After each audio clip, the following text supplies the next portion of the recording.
Mesdames, Messieurs, bonjour et merci d'être encore en direct sur Info TV. C'est votre chaîne de télévision qui monte et qui monte encore. Le programme, c'est Espace Miné, 10h, 11h52. Nous ferons encore ce pourquoi nous sommes payés ce jour, c'est-à-dire vous donner l'information, rien que l'information, et toute l'information. Et parlant justement de ces informations-là, on commencera par la revue de la presse de Théophile Vianney-Bia dans quelques minutes. Et puis interviendra la dénonciation, ce fait de société qui vous énerve. On finira, si vous le voulez bien, par l'instant de l'analyse. Et l'instant de l'analyse de ce matin nous amène à feuilleter l'année qui s'achève, mais avec une interrogation. Comment savoir que votre année qui s'achève a été un succès? Comment savoir que l'année qui s'achève a été une réussite? Quels sont les indicateurs? Quels sont les éléments? Quels sont les faits à l'heure du bilan pour qu'on puisse dire que cette année a été un succès pour X ou alors pour Y? De toute façon, si vous regardez Info TV, vous êtes des téléspectateurs privilégiés. Et on commence par accueillir nos invités ce matin. Monsieur Zibi, bonjour. Bonjour, monsieur Parfait ici. Bonjour à vos millions. Et je dirais le milliard certainement des téléspectateurs. Je rappelle que vous êtes enseignant de formation. Merci d'être à nouveau sur ce plateau. Merci pour la maison qui n'a jamais ménagé. Comment dire, sa sympathie vis-à-vis de moi pour que je puisse causer au peuple camerounais et au monde entier.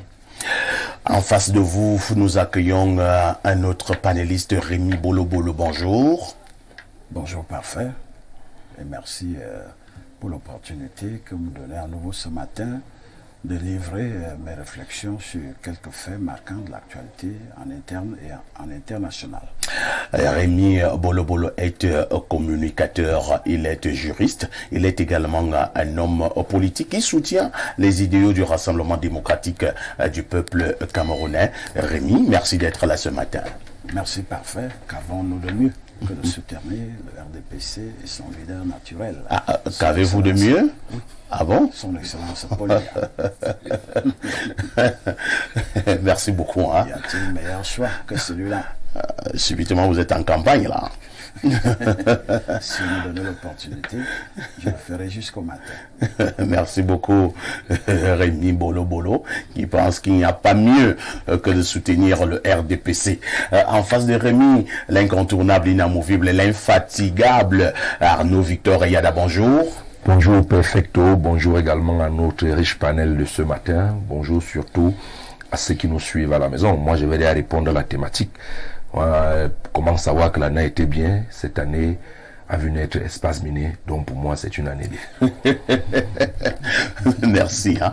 Peut-être qu'on en reparlera à l'instant de l'analyse de ce matin. En face de vous, on accueille Paul-Stéphane Monunga, bonjour.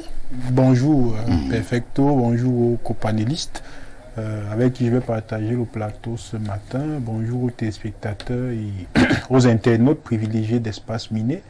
Nous espérons qu'une fois de plus, nous contribuerons de façon constructive à apporter un esquisse de solution aux thématiques qui nous seront proposées ce matin. Et je ne sortirai pas sans dire que c'est toujours un privilège d'être convié à Info TV en général et particulièrement à Espace Mini. Merci Paul-Stéphane Monunga. Je souligne que vous êtes analyste politique. Exactement, analyste politique, particulièrement ou précisément politologue, spécialiste des questions de gouvernance et particulièrement des questions de corruption au Cameroun et dans la zone CEMAC en particulier. D'accord. Et quel est justement le regard synoptique que vous posez sur la lutte contre la corruption dans notre pays, le Cameroun? Je vais peut-être vous décevoir en vous disant que la lutte contre la corruption au Cameroun n'a même pas encore commencé. Ah bon? Oui, la lutte contre la corruption au Cameroun est restée dans les textes parce que je suis spécialisé des instruments de lutte contre la corruption et surtout de la CONAC. Quand vous analysez l'écosystème de la lutte contre la corruption au Cameroun, vous constatez qu'en réalité, il y a encore beaucoup de choses à faire parce que la CONAC, qui est l'organe central de lutte contre la corruption, est une institution en réalité qui manque de réel pouvoir. On a donc l'impression que c'est une caisse d'enregistrement d'où l'inefficacité de cette institution, parce que quand vous questionnez même, comment je peux dire, l'évolution ou alors l'avancée de la lutte contre la corruption depuis la naissance de la CONAC, vous allez voir que le Cameroun n'a pas avancé parce qu'on se contente souvent d'évoquer l'ORAN.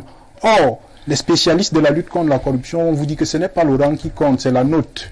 Les spécialistes vont vous dire qu'un pays qui a moins de 3 sur 10 est un pays en danger. Et le Cameroun, depuis la création de la CONAC, n'a jamais pu avoir 3 sur 10. On est toujours à 2 sur 10, 2,1 sur 10, 2,2 sur 10. Vous voyez qu'en réalité, il n'y a pas de différence entre 98 où on était champion du monde de la corruption et 99 où on a doublé le titre. Et 2022 aujourd'hui, parce que jusqu'à aujourd'hui, le Cameroun n'a pas pu avoir 3 sur 10, c'est quand même... Ça mène quand même à se questionner en fait. Je voudrais vous dire que vous allez bien garder vos arguments. Je vous promets qu'on en reparle dans le cadre de ce programme tout à l'heure. Rassurez-vous. Le panel est normalement et bien constitué.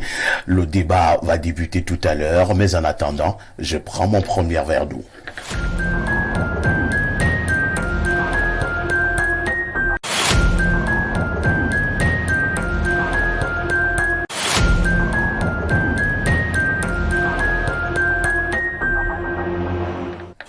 Théophile Vianney-Bia, bonjour. Parfait, ici, bonjour. Bonjour au panel, bonjour également aux téléspectateurs qui nous regardent à la maison ce matin. Très affectueusement, je vais saluer les téléspectatrices. Et Théophile Vianney-Bia, c'est l'homme de la revue de la presse sur Info TV. Il vous revient tous les matins à partir de 6h45 dans le cadre de la revue de la presse, acte 1, et tous les jours à partir de 10h sur Espace Miné pour le compte de la revue de la presse, acte 2. Théophile Vianney-Bia, que disent les journaux? Parfait, ici. Les journaux nous font savoir que ce matin, Kamadou Vamulke a été condamné à 12 ans de prison. Avant de prendre cette actualité, nous ouvrons cette revue de presse avec le bi-hebdomadaire La Météo de Dieudonné Nvang qui parle donc de cet entretien entre la ministre de la Recherche scientifique et de l'innovation et le haut-commissaire indien. Technologie apicale enracinée, le Cameroun et l'Inde scrutent de nouveaux horizons. Le Minrezi Madeleine Chuente a reçu en audience ce 21 décembre 2022 le haut-commissaire indien Shri Anindya Banerjee pour parler des débouchés en la matière. Les deux personnalités ont évoqué entre autres le package technologique développé au pays pour la production des semences de pommes de terre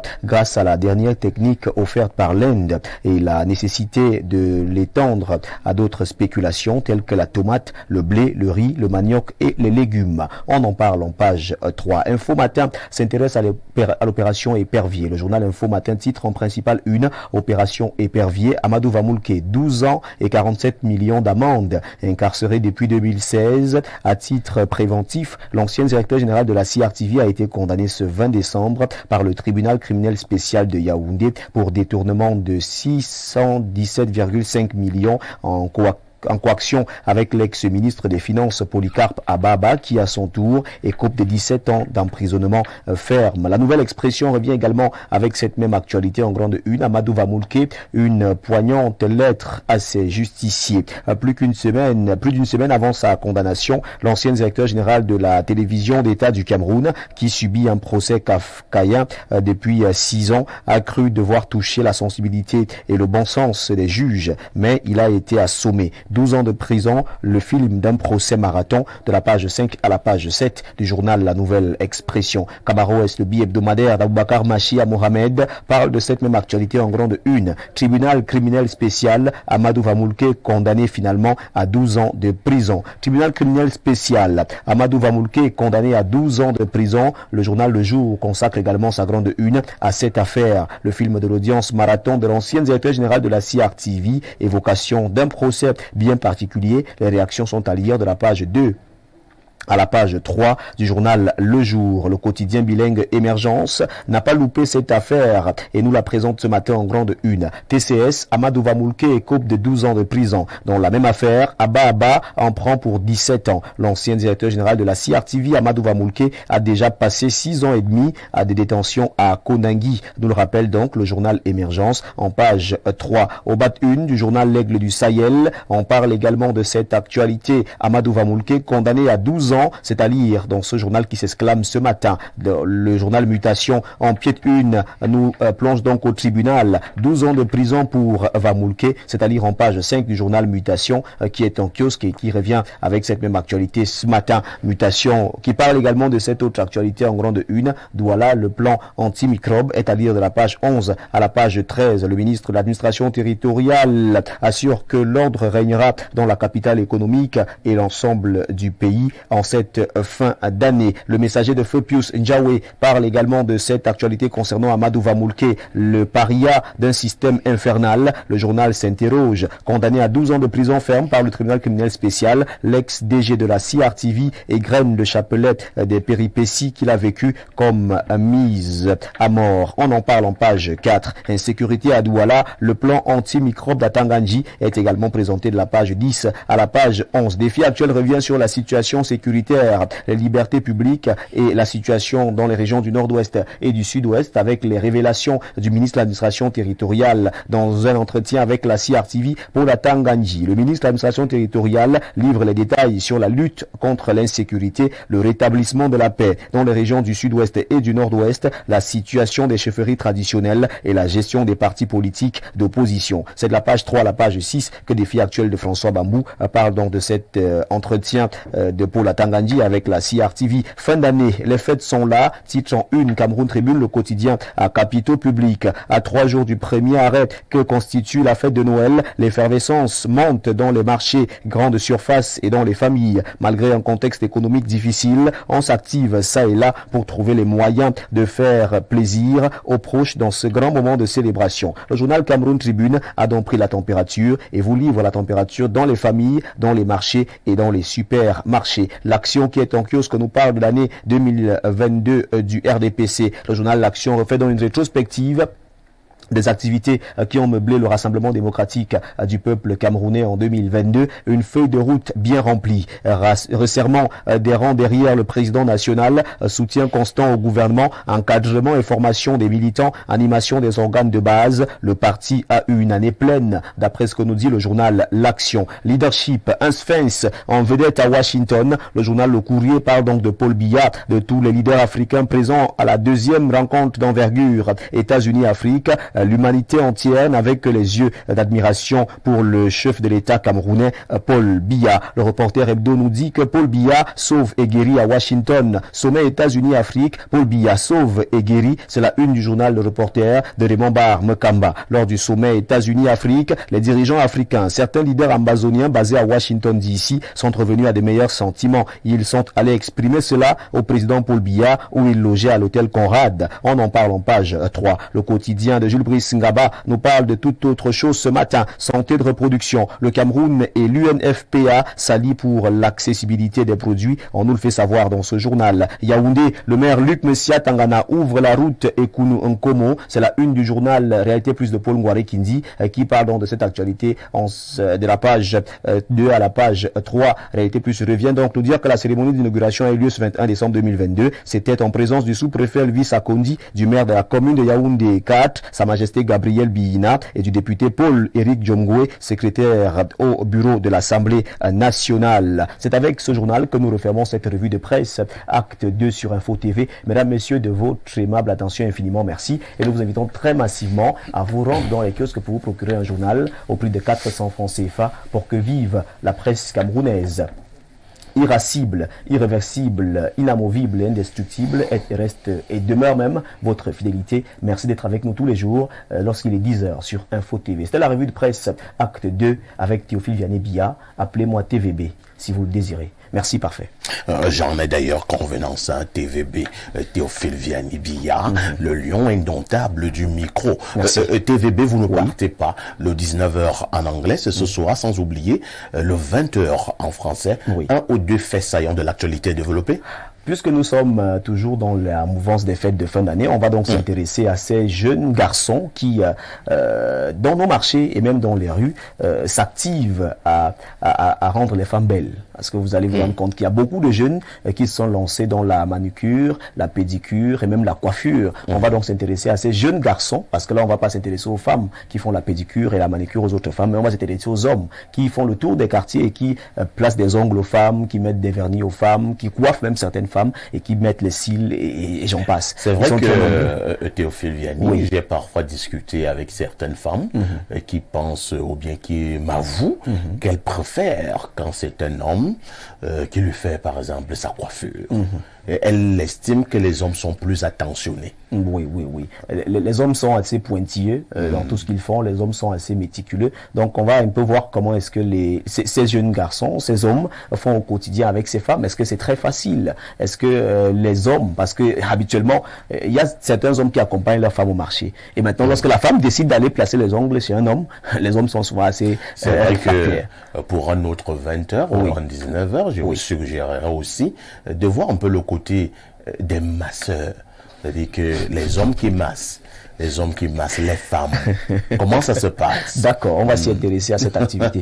Et Parce vous que le même de suggère. plus en plus, beaucoup d'hommes s'y intéressent et les femmes également aiment bien se faire masser par les hommes. Elles aiment bien Merci se faire pour cette masser par suggestion. les hommes. Oui. D'accord. Théophile Vianney, Parfait, ici. à demain 10h. Avec le même plaisir et le même bonheur. Très bonne suite d'émission à vous. Merci beaucoup. Alors, il y a ce fait qui nous intéresse ce matin. Voilà pourquoi je le disais à Stéphane tout à l'heure de dormir tranquille. Il nous reviendra. Je commence par Rémi Bolo-Bolo. Hein. La quasi-totalité de la presse nationale de ce matin revient justement sur ces condamnations qui ont eu lieu, je pense bien hier, à Madouva Molke, l'ancien directeur général de la CRTV, écope de 12 ans d'emprisonnement ferme.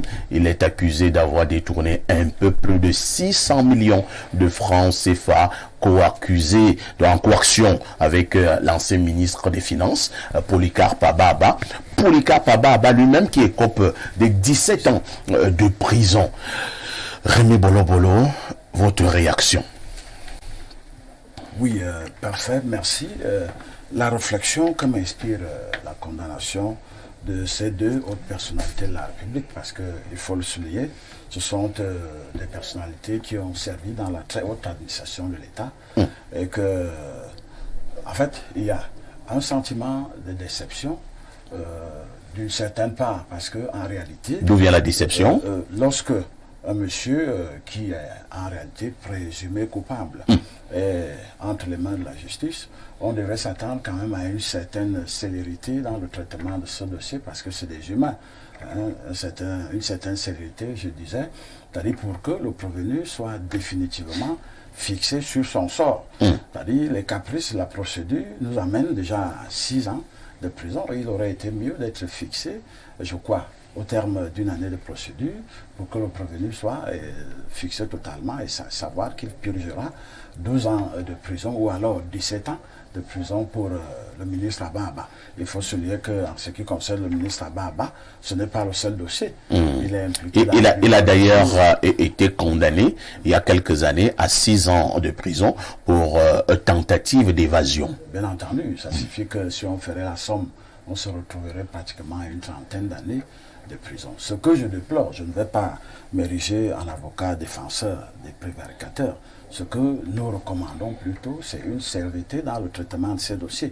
Lorsque vous êtes pris par la justice, que ce soit encore qu'il y a un tribunal d'exception, c'est-à-dire le tribunal spécial qui connaît désormais ces dossiers, donc on ne comprend pas très bien pourquoi une procédure, quels que soient les caprices, pourrait faire 6 ans dans cette juridiction. Il faudrait que aussitôt on ait traduit en justice, qu'on réserve uniquement pour ce dossier environ une année de procédure et que le prévenu soit totalement fixé sur la procédure.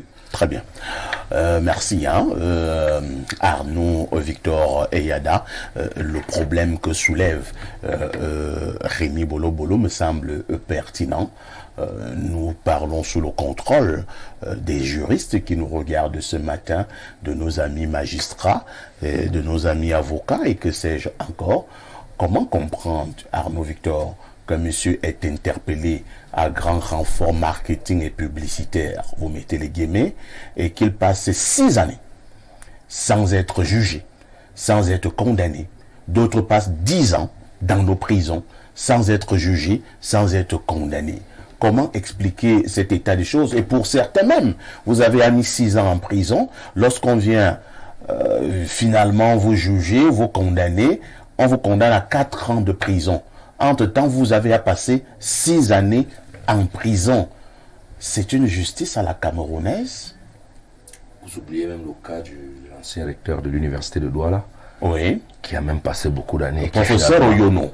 Qui finalement a été acquitté. Vous voyez que là, on se retrouve avec une histoire de millions, de 530 millions. Je n'ai pas envie de banaliser le million, mais on nous a habitués au Cameroun que le détournement, c'est à hauteur de milliards. Alors, on est parti des milliards à quelques millions seulement de francs CFA. Moi, je pense que cette situation qu'on vit actuellement avec ces condamnations de ces anciens hauts commis de l'État vient remettre au goût du jour ce que beaucoup qualifient comme une certaine politisation de l'opération Épervier, qui viserait, entre guillemets, à rendre des comptes à certains membres d'un certain parti politique qui se seraient opposés à certains idéaux. Parce que on ne saurait comprendre, justement, et ça c'est d'abord dans le cadre de la justice en général. Hier encore, on faisait état de ce que nos prisons, en l'occurrence Newbel et Yaoundé, la prison centrale de Kondengui, sont bondées de monde. Pourtant, là-bas, il y a des gens qui ont déjà passé un bon nombre d'années, mais ils ne sont pas jugés, ils ne sont même pas condamnés. Qu'est-ce qui peut donc justifier cette sorte de léthargie au niveau de notre justice? Il y a véritablement ce problème. Quelqu'un parlait ici de la corruption. Je pense que il ne sera pas mauvais de penser aussi tout au moins que le ministère en question, tout au moins avec l'armada de tout ce que vous avez cité là, des magistrats aux avocats, et il y a tellement de brebis galeuses là-bas, il y a tellement de corruption qui se passe à ce niveau, commençant justement par les enquêtes préliminaires dans les brigades. Moi, je pense que l'opération Épervier avait pour but de venir tordre définitivement le cou aux prévaricateurs de la fortune publique. Est-ce qu'aujourd'hui, ceux mêmes qui continuent à plonger les mains dans l'argent dans l'argent public n'ont pas un tant soit peu peur de ce qui se passe de l'autre côté? On sait déjà comment ça se passe, c'est une machine. Moi, je pense que, à défaut de repenser cette opération Épervier, il est venu même peut-être le temps d'annuler cette histoire. Parce que si les gens... Comment ça? Non, si quelqu'un a déjà passé 6 ans en prison, Oui. parce qu'il est soi-disant avoir détourné des milliards de francs CFA, et que quelques années plus tard, 6 ans justement, on vient nous dire que c'est 500 millions qu'il avait détourné. Posons une question. Plus de 600. Parlons même de 700.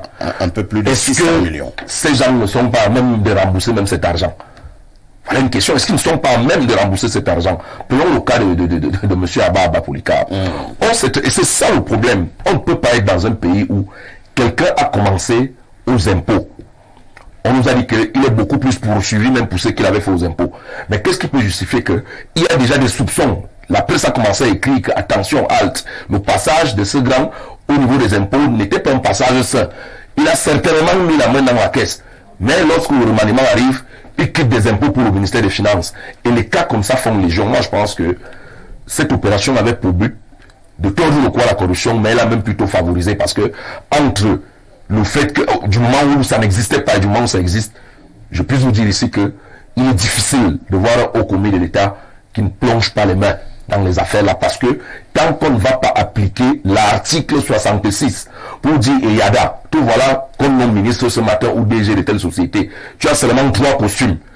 Au bout de 5 ans, quand il me trouve avec 8000 costumes, et les costumes qui parfois prennent l'avion pour aller se laver de l'autre côté parce que ces costumes n'ont pas confiance à l'eau de la Camoite, il faudrait à un certain moment qu'on m'arrête et qu'on me pose la question de savoir, de 3 costumes à 8000 costumes, d'où viennent ces costumes à Rue Victor et Yada, en termes d'avantages de service, en termes de salaire.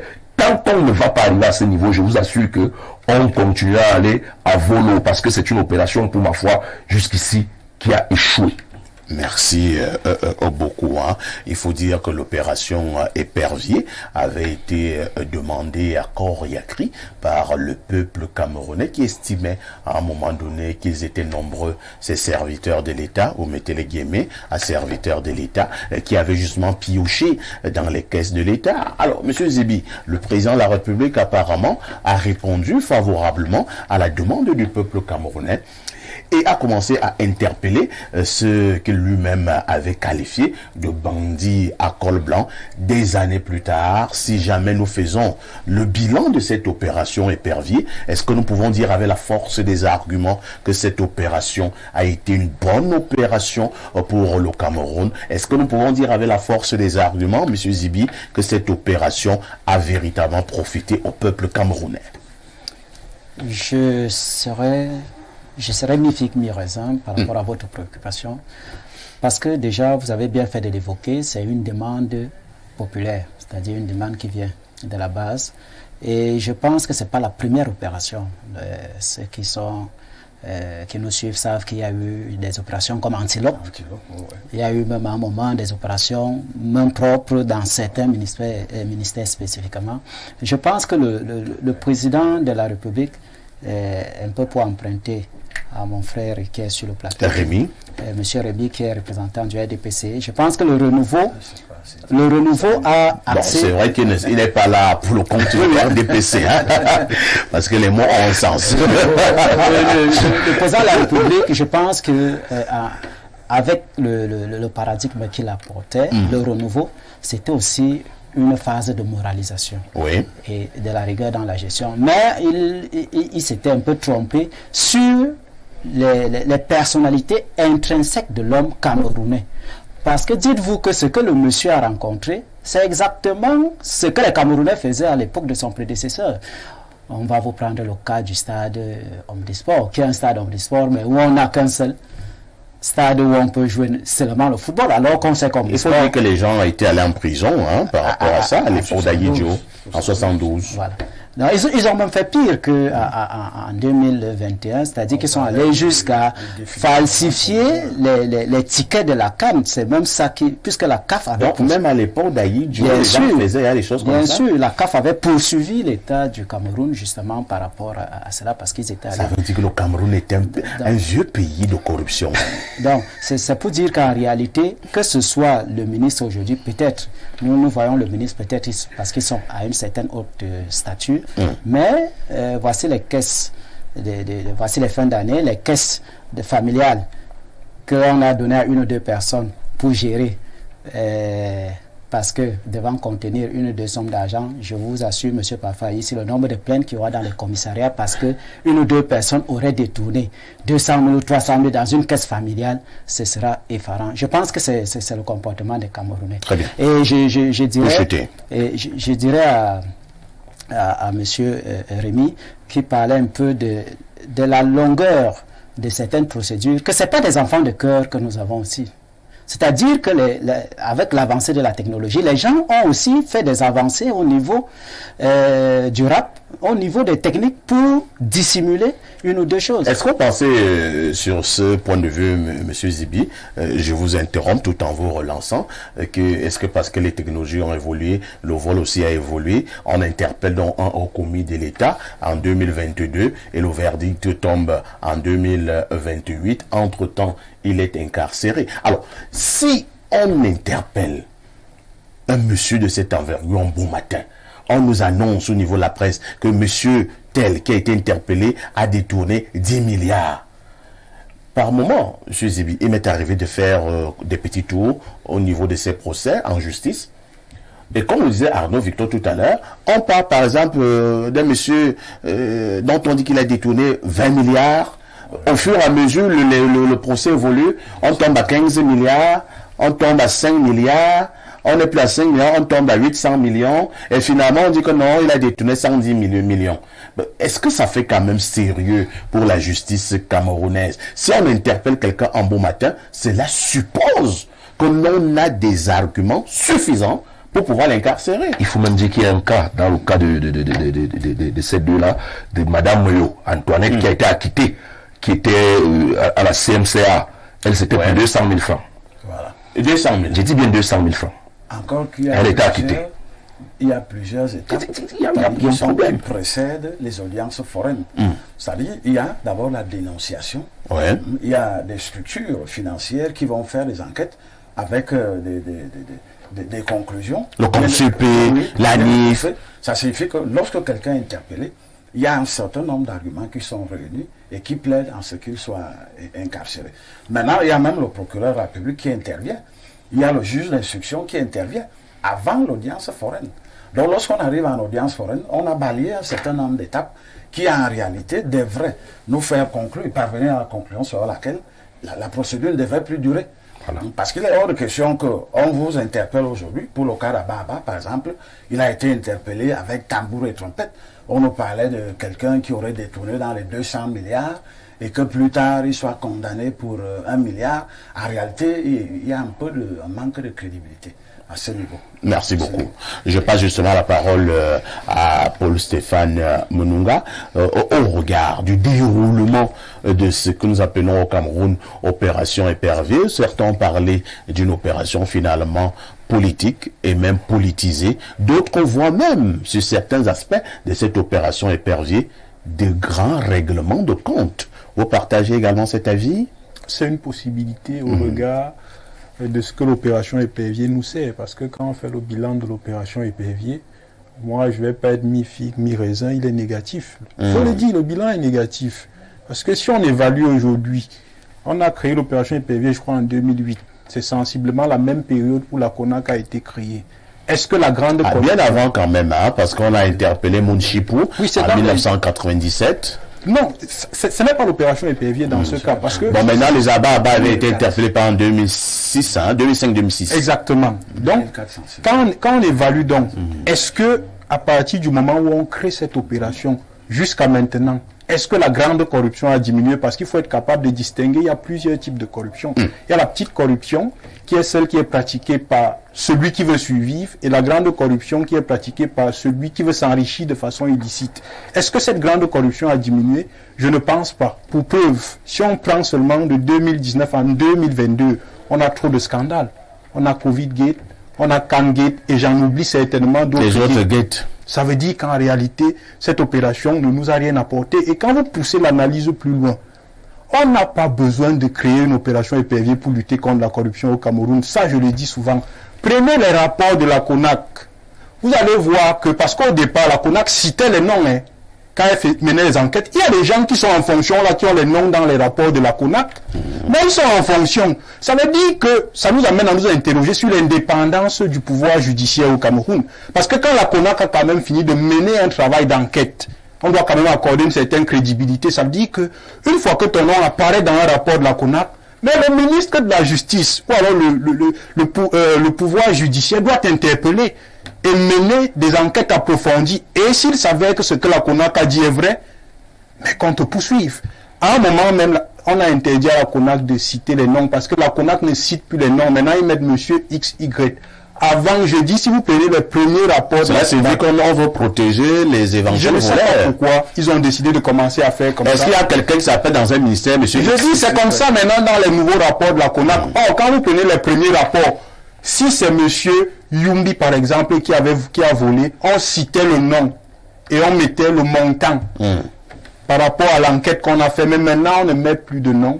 On met monsieur XYZ. Question de masquer. Donc vous comprenez quand vous analysez qu'en réalité, il n'y a pas une réelle volonté de lutter contre la corruption. Et je le dis souvent, pourquoi? Parce qu'on est dans un système, et ça beaucoup de gens ne le savent pas, qui est né dans la corruption. Vous ne pouvez pas scier la branche sur laquelle vous êtes assis. Si vous décidez de scier la branche où vous êtes assis, ça veut dire que vous voulez tomber. Prenons seulement le cas de la Constitution de 96. Pourquoi on n'arrive pas à déclarer les biens? Ou alors pourquoi on refuse que les gens déclarent les biens? Parce que si les gens déclarent les biens, les gens auront l'AVC. Comment quelqu'un va venir déclarer qu'il a 800 milliards alors que son père était catéchiste? Il a fait comment pour avoir ça? Stéphane, lorsque vous dites aussi que la lutte contre la corruption n'a pas encore débuté, alors ces hautes personnalités qui sont interpellées, d'autres font 10 ans, 15 ans, prison 20 ans, et que sais-je encore. Attends, vous voulez le faire comme moi, c'est l'amusement public? Non, ce sont des règlements de compte. Ah bon? Ou alors c'est parfois pour calmer le peuple. Quand le peuple revendique déjà trop, on calme le peuple en choisissant quelques poisseux. On donne un peu un peu de sang au peuple. Justement, parce que s'il fallait aller dans ce sens, mais quand on prenne les rapports de la CONAC, qu'on interpelle tout le monde qui est cité à l'intérieur, vous allez voir que personne ne va rester dans un ministère. Quand on prenne les rapports de la CONAC, il faudrait qu'on aille dans ce sens. surtout les rapports où les noms sont cités. Quand on interpelle donc tous ceux qui sont cités dans les rapports de la CONAC, on voit un peu les gens qui vont rester assis dans les bureaux, dans les ministères. Donc vous comprenez qu'en réalité, c'est vrai qu'il y a des instruments sur le plan juridique, c'est-à-dire sur le plan théorique, ça on ne peut pas le nier. Mais sur le plan pratique, en réalité, on n'arrive pas à mettre ces instruments en application, ou alors on n'arrive pas à les appliquer, parce que si on les applique, ceux mêmes qui doivent les appliquer risquent de se retrouver eux-mêmes en train d'être appliqués par les mêmes procédures. Donc ça pose un problème. Et c'est pour ça que je dis souvent que, et je sors par là, ne vous attendez pas à la déclaration des biens avec le règne de M. Paul Biya. La déclaration des biens se fera après. Parce que s'il faut déclarer des biens avec le règne de M. Paul Biya, ce sera très compliqué parce que son règne a créé des milliardaires. Et ces messieurs ne peuvent pas déclarer ces milliards parce que s'ils déclarent ces milliards, on aura tous l'AVC. Merci. Rémi Bolo, l'opération Épervier donc a été lancée pratiquement au milieu des années 2000, 2004, 2005 par là, surtout avec les deux interpellations spectaculaires de Polycarpe Ababa. Moi je prends d'abord Ndondon, par la suite Polycarpe Ababa et Olangenao, qui avaient été interpellés le même jour, pratiquement à la même heure, très tôt le matin. Des interpellations qui avaient été diffusées pratiquement en direct au niveau de certaines chaînes de radio et de télévision. Alors, lorsque vous regardez donc ces interpellations-là, avez-vous l'impression que depuis une vingtaine d'années, certains gestionnaires de l'État ou bien de la chose publique ont eu peur? Est-ce que quand vous observez les maisons qui poussent à Santa Barbara, à Kuwait City, à Denver, à Douala, vous avez l'impression que certains ont eu peur de ces interpellations, ou alors ça ne dit rien à personne? En réalité, comme le disait le frère Zibi, en réalité, l'opération Épervier avait été instituée avec un effet dissuasif. C'est-à-dire, lorsqu'on interpelle une personnalité, les autres personnalités devraient se remettre en question et s'occuper de la fortune publique. Mais vous avez souligné un fait tout à l'heure, qui était d'actualité à l'époque. On savait que lorsqu'on interpellait, nos téléphones étaient ouverts. Lorsqu'on interpellait une personnalité, on s'attendait à une suite logique. Mais on a l'impression que l'opération Épervier est plombée à ce niveau-là. Parce que lorsqu'on gère l'État, chaque mesure d'envergure doit faire l'objet d'un point de presse. Par exemple, on a interpellé quelqu'un qui a détourné 200 milliards. La procédure a évolué. Qu'est-ce que l'État a gagné en contrepartie? On devrait communiquer là-dessus. Depuis qu'on gère l'opération Épervier, on dit que les milliards sont allés en fumée. C'est-à-dire même lorsqu'on va emprunter de l'argent à l'étranger, à peine cet argent sort des coffres forts de l'étranger qu'il repasse sur d'autres voies. Mais alors, l'argent est allé en fumée. Nous avons même créé des organes, des organes pour accompagner l'opération Épervier, notamment ce tribunal criminel spécial. Bon, ça nous a coûté des sous, ça a coûté de l'argent à l'État. Qu'est-ce que nous avons gagné avec l'opération Épervier? Je voudrais vous rappeler que lorsqu'on parle de l'opération Épervier, c'est pour des cas qui sont sortis des normes. Parce que l'organisation même d'un ministère, des structures publiques, ne permet même pas qu'il y ait détournement. Il y a ce qu'on appelle l'endocontrôle lorsque vous êtes dans un ministère. Nous avons logé dans un ministère le contrôle financier du ministère, qui en réalité aussi rend compte au ministère des Finances sur la gestion, le fonctionnement de la structure au sein de laquelle vous êtes employé. Il y a même, toujours dans l'endocontrôle, il y a l'inspecteur général qui en réalité devrait sillonner les structures de fonctionnement, du moins, qui composent son ministère. Mais on se rend compte que les gestionnaires ont bravé tout ceci. Maintenant, le président crée un tribunal criminel spécial. Maintenant, il faut qu'on nous dise, à nous, peuple camerounais, vous saurez en début d'année que les impôts ont doublé. La vignette part de ceci, la vignette part de ceci. C'est le peuple qui répond. Tout à fait. Maintenant, le peuple voudrait donc savoir, au terme de 10 années d'opération Épervier, qu'on fasse un bilan et qu'on fasse une communication spéciale pour qu'on sache que nous avons dépensé ceci. Voilà ce que nous avons gagné. Nous avons engagé l'opération pour tel objectif et voilà ce que nous avons gagné en retour. Merci. Rémi Bolo demande un peu plus de visibilité, de lisibilité et même de traçabilité pour le compte de cette affaire Épervier au Cameroun. qu'avons-nous gagné de manière concrète? En attendant qu'on puisse nous répondre, j'espère qu'un ministre aura le courage de nous dire ce qu'on a gagné, peut-être au ministre de la Justice, au ministre d'État. Peut-être c'est lui qui peut nous faire ce bilan, ces comptes. Alors, Arnaud, Victor et Yada, nous avons un autre point quand même. Tard dans la nuit, autour de 1h du matin, avant que je ne m'endorme, je lisais la correspondance qui a été dite par Amadou Vamoulke au niveau de la justice. Une très longue correspondance, mais qui faisait pitié. Amadou Vamoulke apporte quelques faits en démontrant qu'il a toujours été un serviteur loyal de l'État et que les comportements comme ceux de la corruption ne sont pas vraiment, ne marchent pas avec lui. Il a pris l'exemple quand il était à l'imprimerie nationale, en citant des faits pour montrer qu'il était un bon gestionnaire et qu'il a été félicité par plusieurs organes. Le même Vamoulke a pris le cas lorsqu'il était à la CRTV, ce cas qu'il amène en prison aujourd'hui. Il a démontré dans quel état il avait trouvé la CRTV, pratiquement dans un état en putréfaction. Je prends les mots à peu près les mots d'Amadou Vamoulke, et qu'il a redressé la CRTV. Là où ça m'a fait sourire, mais là ça a encore touché mon cœur, Arnaud Victor. Amadou Vamoulke dit que on lui a proposé un salaire de plus de 8 millions à la CRTV. Il a trouvé que c'était trop. Il a dit que non, c'est trop. Lui veut un salaire plutôt de 3 600 000. Et que même le chef de l'État a été surpris. Et Amadou Vamoulke a touché 3 600 000. Et selon Amadou Vamoulke, à partir du moment où il a été nommé et quand il est parti, il dit qu'il a été limogé, c'est son mot. Il a fait épargner un peu plus de 600 millions à l'État du Cameroun et pense que cet argent a servi à l'État. Amadou Vamoulke a beaucoup parlé. Il est même allé jusqu'à dire que son frère cadet, qui était son seul soutien lorsqu'il était en prison, il est mort. Il a demandé qu'on puisse lui donner permission d'aller voir comment on enterre son frère à Yaoundé, alors qu'il était aussi incarcéré à Yaoundé. On a refusé. Amadou Vamoulke a démontré qu'il est malade. Il aura 73 ans en février prochain. Même quand il demande qu'il doit aller prendre quelques comprimés à l'hôpital, on refuse. Amadou Vamoulke conclut en disant que tout est fait pour qu'il meure très vite en prison. Alors quand vous lisez une lettre comme celle-là, ça vous fait un peu pitié, non? C'est triste, c'est triste. Lorsqu'on regarde également le cas de son prédécesseur, le professeur Jérémie Mondozé, aujourd'hui de regretter mémoire. Je dis souvent, ça ne sert à rien de se réjouir de la situation malheureuse des autres.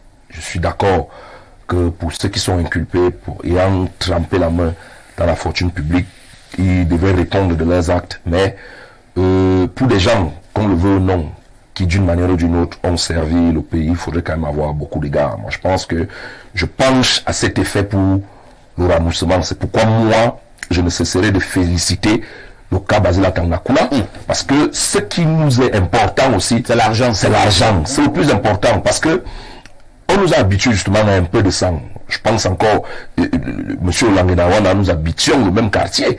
Il faut vous rappeler que c'est derrière un pick-up qu'on l'a amené. Et il faut voir tambour battant quand il rentrait tous les soirs ou quand il sortait tous les matins.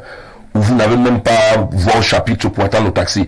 Et que vous retrouvez ce monsieur derrière un pick-up comme un voleur vulgaire, comme un voleur régulièrement sur un matelas d'APJ. Vous pouvez comprendre. Bon, moi, je pense aussi que quelque part, ça devait servir de leçon à ceux qui sont aussi en exercice. Et ils sont tous victimes du système qui les a fabriqués. Moi, à la suite de Rémi, au comité de l'État me disait dans son bureau, malheureusement de regretter mémoire aujourd'hui, secrétaire général d'un très grand ministère.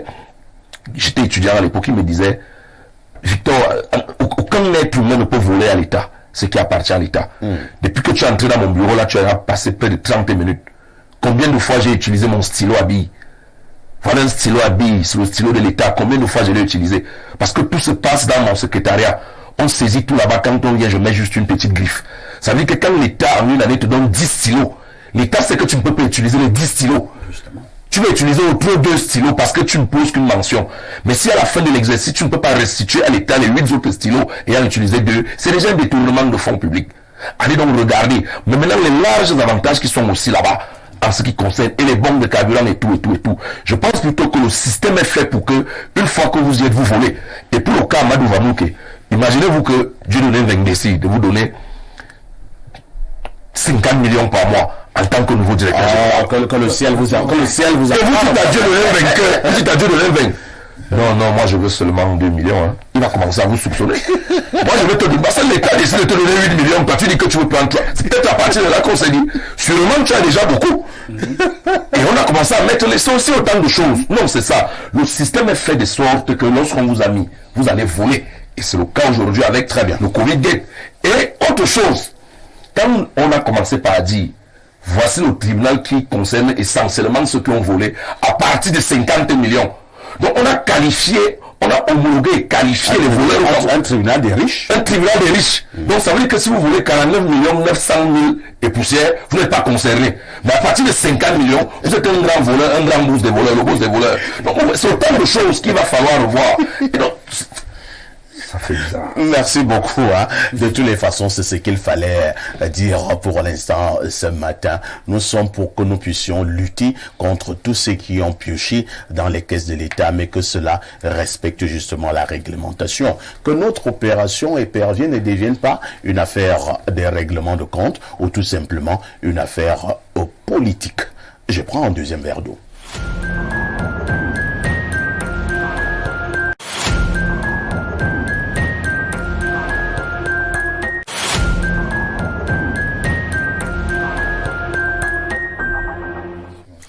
C'est l'instant de la dénonciation, une rubrique que beaucoup apprécient de plus en plus également dans le cadre de ces échanges tous les matins. La dénonciation, c'est ce fait de société qui vous énerve, mais que nous mettons sur la table de débat tous les jours. Question de proposer quelques esquisses de solutions.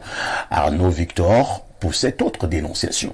Ce matin, je vais dénoncer le cas de certaines mamans qui sont même parfois cruelles. Il y a des mamans qui mettent au monde des enfants, mais qui, à partir du bas âge, manifestent de l'amour et de la sympathie pour certains enfants au détriment des autres. Les enfants grandissent autant pour moi dans cet univers, cette atmosphère. Finalement, ça crée les inimitiés entre les enfants. Et visiblement, voilà la période de fin d'année. Grand-mère préfère aller passer les fêtes chez elle au détriment de l'autre. Ça amène donc de la sorcellerie dans des familles où, parfois, beaucoup d'enfants laissent leur peau, sont marginalisés, sont frustrés, sont traumatisés, malgré tous les efforts qu'ils font. D'autres même se battent à acheter l'amour auprès de leur propre maman. Jusque-là, rien du tout. Je dénonce ça ce matin. Merci Arnaud Victor. Zibi, ces mamans qui aiment un peu plus certains enfants que d'autres et qui ont même du mal à le cacher.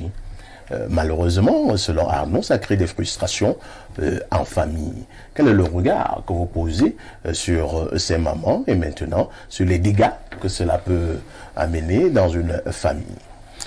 Bien, je dirais que c'est humain. C'est humain. Encore que dans le règne animal, lorsque vous regardez la vipère, quand elle fait ses enfants, elle-même elle est en haut de l'arbre. Donc, ce n'est pas... Mais pour le cas de la vipère, ça a une explication. Hein. Bien, je suis d'accord avec vous. Mais c'est vraiment comme une maman avec les enfants. Lorsque je dois ramener ça un peu, j'ai dit... La vipère va au niveau de l'arbre pour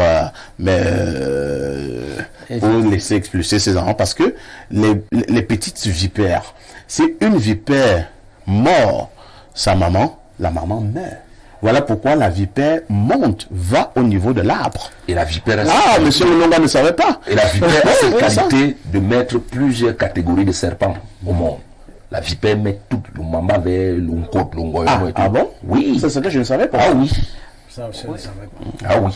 D'accord. Allez-y. Monsieur Papa, si vous, justement, vous revenez à ce que j'étais en train de dire, c'est-à-dire que vous avez des mamans qui vous disent que cet enfant a voulu me tuer peut-être parce que l'enfant, la maman a dû accoucher par césarienne et ça s'est tellement compliqué et ça s'est tellement compliqué au point où peut-être la maman qui entrevoyait avoir peut-être 5 ou 6 ou 7 enfants n'en a eu que 7 individus. En fait, c'est un peu, c'est pour essayer de relativiser, pour dire que l'enfant qui subit de telles désaffections, moi je ne parlerai même pas de désaffection, peut-être de désamour vis-à-vis de son parent, en réalité doit se lever et comprendre que autant les doigts de la main ne sauraient avoir la même taille, autant on ne peut pas demander à un être humain d'avoir un amour égal pour tous ses enfants. Maintenant, c'est dans c'est-à-dire que la manifestation de cet amour, un peu comme il a évoqué, il y a les fêtes qui arrivent. Si jamais vous achetez des habits à l'un et n'achetez pas à l'autre, là, ça devient peut-être un problème. Mais mon père le faisait déjà. Lorsque tu n'avais pas réussi à l'école, tu vas supporter que les autres qui ont réussi à l'école aient les habits de Noël. Non pas qu'on ne vous aime pas. Bon, maintenant, les petits-enfants, au niveau des petits-enfants, il va de soi que le monde étant de plus en plus individualiste et intéressé aujourd'hui, c'est-à-dire que nos parents sont les premières personnes à être très intéressées aujourd'hui, il va de soi qu'on ne va que chez le fils ou alors la fille de là où le beau-fils c'est que la belle-mère est là, c'est-à-dire qu'on peut lui donner son panier à manger pour qu'elle redistribue aussi à ses petits-fils. Donc je pense que les uns et les autres qui subiraient ça devraient avoir de la hauteur, ne pas détester leurs parents parce que c'est ça le danger et ce serait là le piège. Ne pas détester le parent parce que il l'aurait montré soit un désamour, soit une désaffection vis-à-vis de moi en rapport avec mes autres frères ou sœurs. Merci. Rémi Bolo, est-il normal qu'une mère puisse aimer un enfant plus que l'autre, ou bien qu'une mère puisse aimer certains enfants plus que d'autres? Oui, parfait. C'est un phénomène aussi vieux que le monde. Je prendrai le cas des peuples de la forêt. Oui. Lorsque les enfants sont en bas âge, vous allez voir que les parents s'attachent, mettent un peu plus d'accent, c'est confondu à l'amour, mettent un peu plus d'accent sur celui qui tend à se démarquer, c'est-à-dire par son intelligence et ainsi de suite. Alors les parents, se comportant ainsi, ont tendance à vouloir concentrer leur énergie sur celui qui est intelligent. Même si moi je vais vous dire, Rémi, vous allez continuer, qu'il y a même d'autres cas. C'est-à-dire que dans une famille, il y a même un enfant qui est intelligent, mais sa maman ne l'aime pas beaucoup. Elle préfère aimer celui qui est feignant. Bon, maintenant, j'étais en train de faire une analyse. Allez-y, Rémi. Mettre de l'accent sur celui qui est un peu plus intelligent parce que les parents, la mère estime qu'elle pourrait relever la famille plus tard. Ça, c'est pour des familles normalement constituées. Maintenant, parvenus à l'âge adulte, nous étions sur la corruption tout à l'heure. Tout à fait. C'est aussi une forme de corruption morale où l'amour se mesure au volume du porte-monnaie. C'est-à-dire, même si la maman a beau avoir de l'affection pour tel ou tel enfant, elle l'exprimerait beaucoup plus sur celui qui est un peu mieux nanti. Et si, c'est lui qui a l'habitude de faire de gros sacs en période de fête, c'est la période. Ça qui coule de l'eau. Quand bien il serait feignant, tel que vous l'avez évoqué à niveau. Je vais prendre le cas des enseignants. C'est-à-dire, dans une famille, on peut avoir un analyste politique comme Menunga, mais qui malheureusement n'est pas nanti, alors que l'homme d'affaires qui n'a qu'un CPE, qui carrosse, arrive au village et tout. Quand Menunga vient avec ses analystes pour dire ça ne donne pas le vin rouge. Si c'est dans la ligue, des gens que je maîtrise, on va lui dire, bon, tu vas nous pardonner un peu, on va recevoir ton grand frère. Et parfois, on vous impose de l'appeler grand frère. Alors qu'il est même ton petit frère. Petit frère. Donc, à ce niveau, il y a une petite corruption morale qui s'est installée. Ça évolue un peu avec la société. Donc, en réalité, on exprime beaucoup plus d'affection envers ceux qui sont... Mais sauf que Rémi, et je pense que Arnaud, qui nous donnait cette dénonciation tout à l'heure, cet état de choses a des conséquences par moments graves au sein de la famille. La frustration, par exemple, et par moments même, ça peut amener la sorcellerie. Et bien entendu, parce que le philosophe disait, de la frustration peut naître la sublimation ou alors le pire. Parce que lorsque quelqu'un est frustré, par exemple, vous voyez, nous avons dans les familles le jugement d'hérédité. Tout à fait. Le père meurt.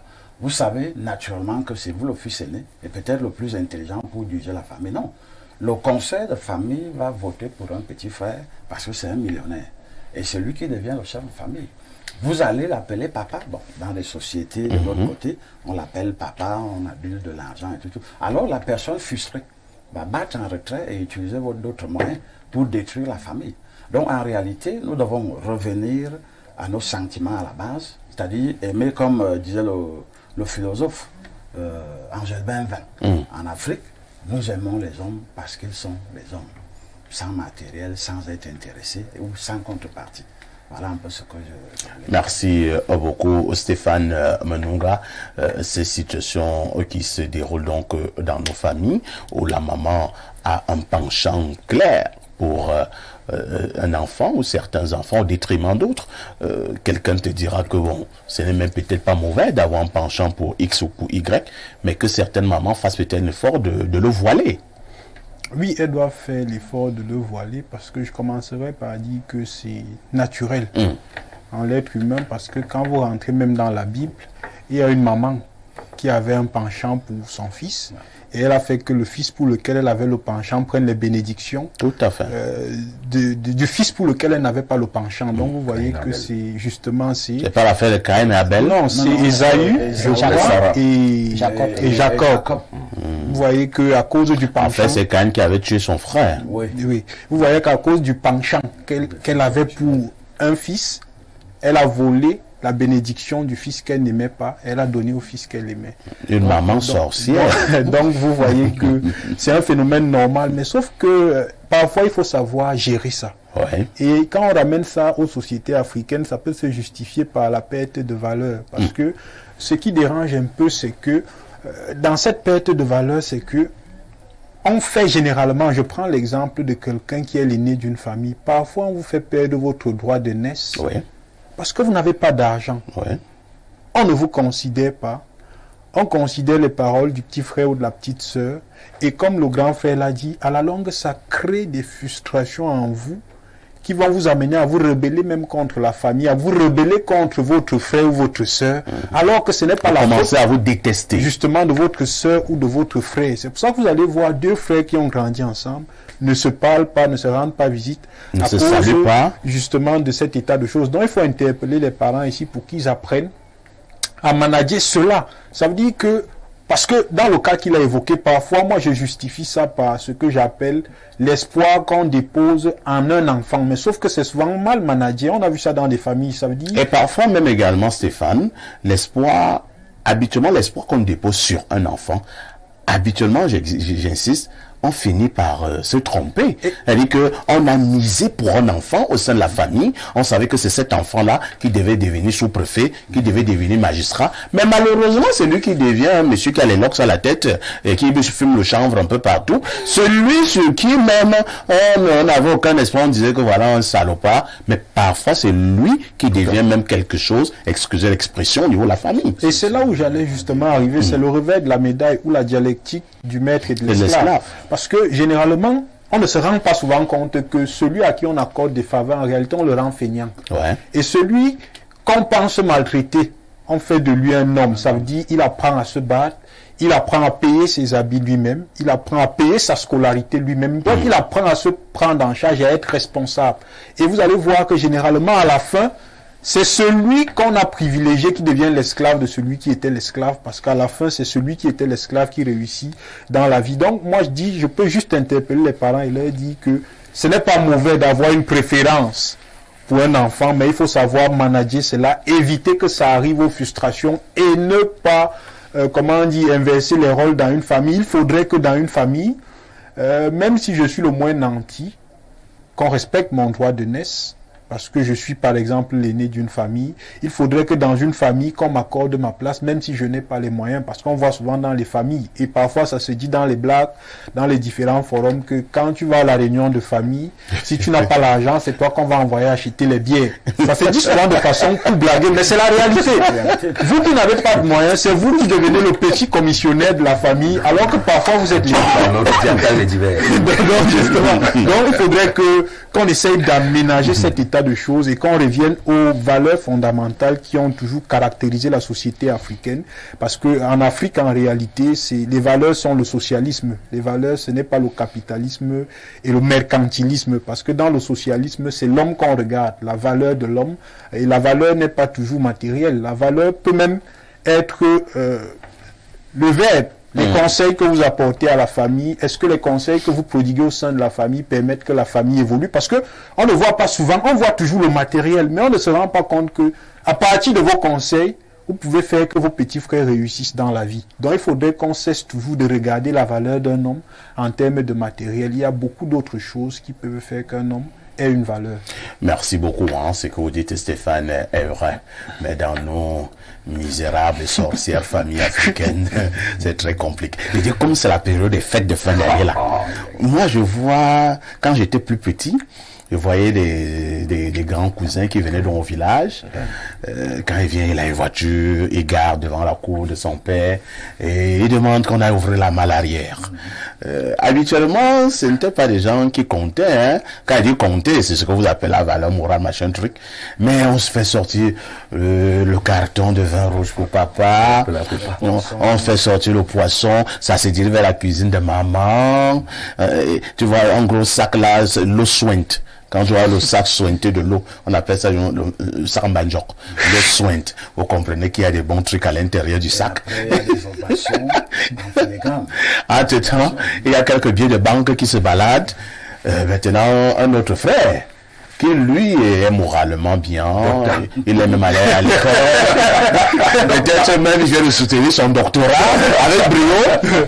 Je vous assure, moi, personne ne le gère. Faut parler comme un cas. Mais c'est le voyou là, qui a eu un CP douteux, et qui a une belle voiture, qui a tous les sacs qui sortent la malle arrière là, qui a parfois, c'est comme son confort même, hein.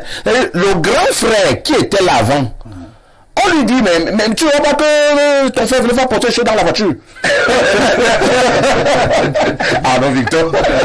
Non, c'est terrible. Je n'aime pas parler de moi. C'est pas bien. Le moi Aïssa, surtout en télévision, mais il faut parfois aussi prendre des exemples sur nous. Lorsque je perds ma maman, j'étais très petit, au moins un. Je vais grandir chez sa grande sœur, qui est une de mes tantes à qui je passe déjà un bonjour. Je vais remarquer deux choses quand j'arrive là-bas. C'est que mes cousins qui ont pratiquement le même âge que moi, nous sommes tous des garçons, nous sommes trois parce que je les ai trouvés, ils étaient deux. On se porte les vêtements. Là-bas, il n'y a pas la culotte, il n'y a pas le t-shirt, il n'y a pas la chemise, il n'y a pas le pantalon de quelqu'un, jusqu'au slip. C'est-à-dire, ça n'appartient à personne. On porte et samedi, on va à la rivière, on lave. C'est la première des choses qui me marque. La deuxième des choses, c'est que chacun a son plat et le plat a sa couleur. Donc, on sait que les nez sont plats et bleus, le petit son plat et rouge, ainsi de suite. Ça fait que quand on nous sert à la cuisine, chacun reconnaît déjà son plat. Et la hiérarchie était respectée comme ça. On pouvait se porter les vêtements, mais à partir du repas, on savait déjà que ça c'est le grand, ça c'est le moyen, ça c'est le petit. Et personne n'avait les yeux vis-à-vis du plat de l'autre. Et on a grandi comme ça. C'est pourquoi aujourd'hui je suis avec ses cousins comme s'ils sont mes frères de même ventre. Ça c'est le premier cas. Moi je pense que beaucoup de parents doivent faire très attention. Chaque enfant est né avec quelque chose qui peut être utile au nombre familial. Maintenant, c'est le parent qui a la faculté de détecter ça dès le bas âge. Ouais. Il y a des enfants ici il va couler ses dalles un peu partout là. Il rentre avec son 5000 francs. Il se rassure que toute la famille a eu 100 francs dans son argent. Il y a des enfants comme ça en famille. C'est-à-dire, il est né généreux, c'est le fils. Il peut être le né, il peut être le cadet, il peut être le Benjamin. Mais maintenant, il y a d'autres qui sont d'abord égoïstes. Quand il mange, vous allez vous rendre compte qu'il plie toujours le pouce au sol là. Et les parents nous talochaient quand on mange comme ça, on voit que tu plies le pouce, on dit que tu seras chiche. On te colle sur la tête. Ou alors quand il mange là, il a une manière de bouger la bouche et il sort toujours les yeux. Le parent détecte ça à partir du bas âge. On essaie de corriger, Vous allez donc vous rendre compte que beaucoup de familles ont compris que si papa part, on laisse l'héritage entre les mains de celui-ci qui est l'aîné, mais qui est parfois égoïste dès le bas âge avec la nourriture. Ça peut être un danger terrible. Il peut se liquider tous les biens. On préfère donc mettre à la disposition de celui qui, avant, depuis le bas âge, manifestait déjà quand même les élans de générosité. Ce sont les parents. Et je reviens maintenant aussi au niveau de la sorcellerie de certaines mamans pour sortir. Il y a des mamans qui ont vraiment ce qu'on appelle la sorcellerie. Vous, chez les bêtis, on dit que Minga veut dire une femme. Min veut dire avaler. Nga c'est le fusil. Donc on dit que la femme est quelqu'un qui avait avalé l'arme avec toutes les munitions. Donc il y a certaines femmes qui sont assez cruelles. Et c'est donc ces femmes qu'on dénonce ce matin. À la base, elles commencent à attacher une haine sur une de ses filles. Vous ne comprenez pas l'origine de la haine. Peut-être que le papa, qui n'avait pas eu de fille avant le temps, a eu la possibilité d'avoir une fille, a commencé à manifester une certaine générosité. La maman commence à considérer sa fille comme sa rivale. C'est-à-dire, on met la fille mal à l'aise au point où, même quand elle a grandi. Et cette inquiétude au niveau de la fille, ça transmet même jusqu'à ses enfants. Ouais. Elle déteste sa propre fille qu'elle a mise au monde. Ça crée donc d'énormes frustrations. quand c'est le cas, vous les femmes qui sont victimes de cette situation, ne regrettez jamais de faire du bien à vos mamans, parce que malgré tout, elles restent vos mamans. Vous pouvez peut-être rentrer sur vous-même pour vous protéger, parce que ces femmes sont tellement dangereuses pour ne pas empoisonner son propre enfant. Ouais. Maintenant, faites le maximum d'efforts pour prendre l'amour qu'elle aurait dû vous donner.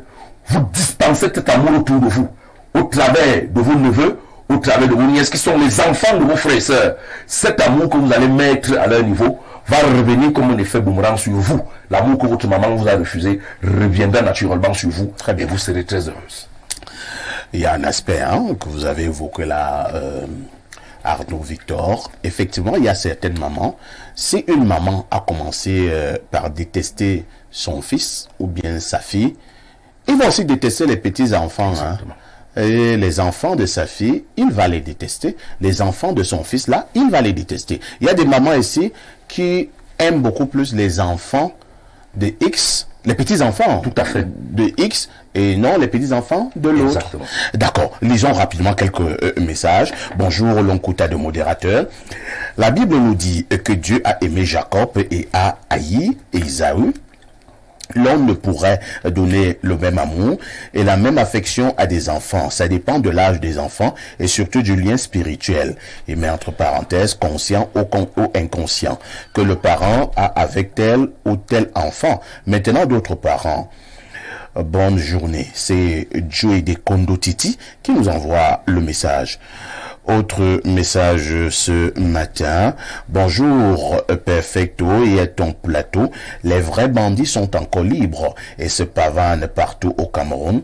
Faites un tour à Koto, à Denver ou au Dja pour voir la désinvolture de ces gens qui sont aux impôts, à la douane, à la justice. Je connais ici à Douala un inspecteur de douane sorti en 2019.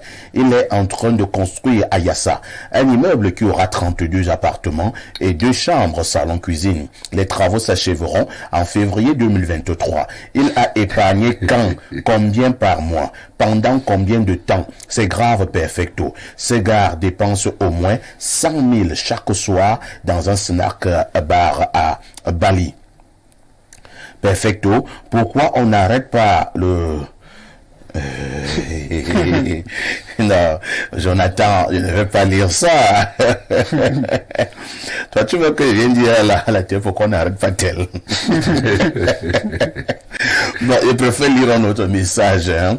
Bonjour à tous les mignons sur le panel. Merci à toi, Paul-Stéphane Menunga. Ta prise de parole est toujours simple, mais riche. Derrière tes mots, je pense toujours à Jean-Paul Sartre quand il dit « Les mots sont des pistolets chargés ». Tu dis peu, mais profond, que le Cameroun t'écoute. Arnaud Victor bien dit, parfois ces mamans le font inconsciemment. Toi qui es généreux, toujours prêt à aider, on te prend pour un malade mental. Mais celui qui ne fait rien, on sera sûr qu'il a son argent, du banga.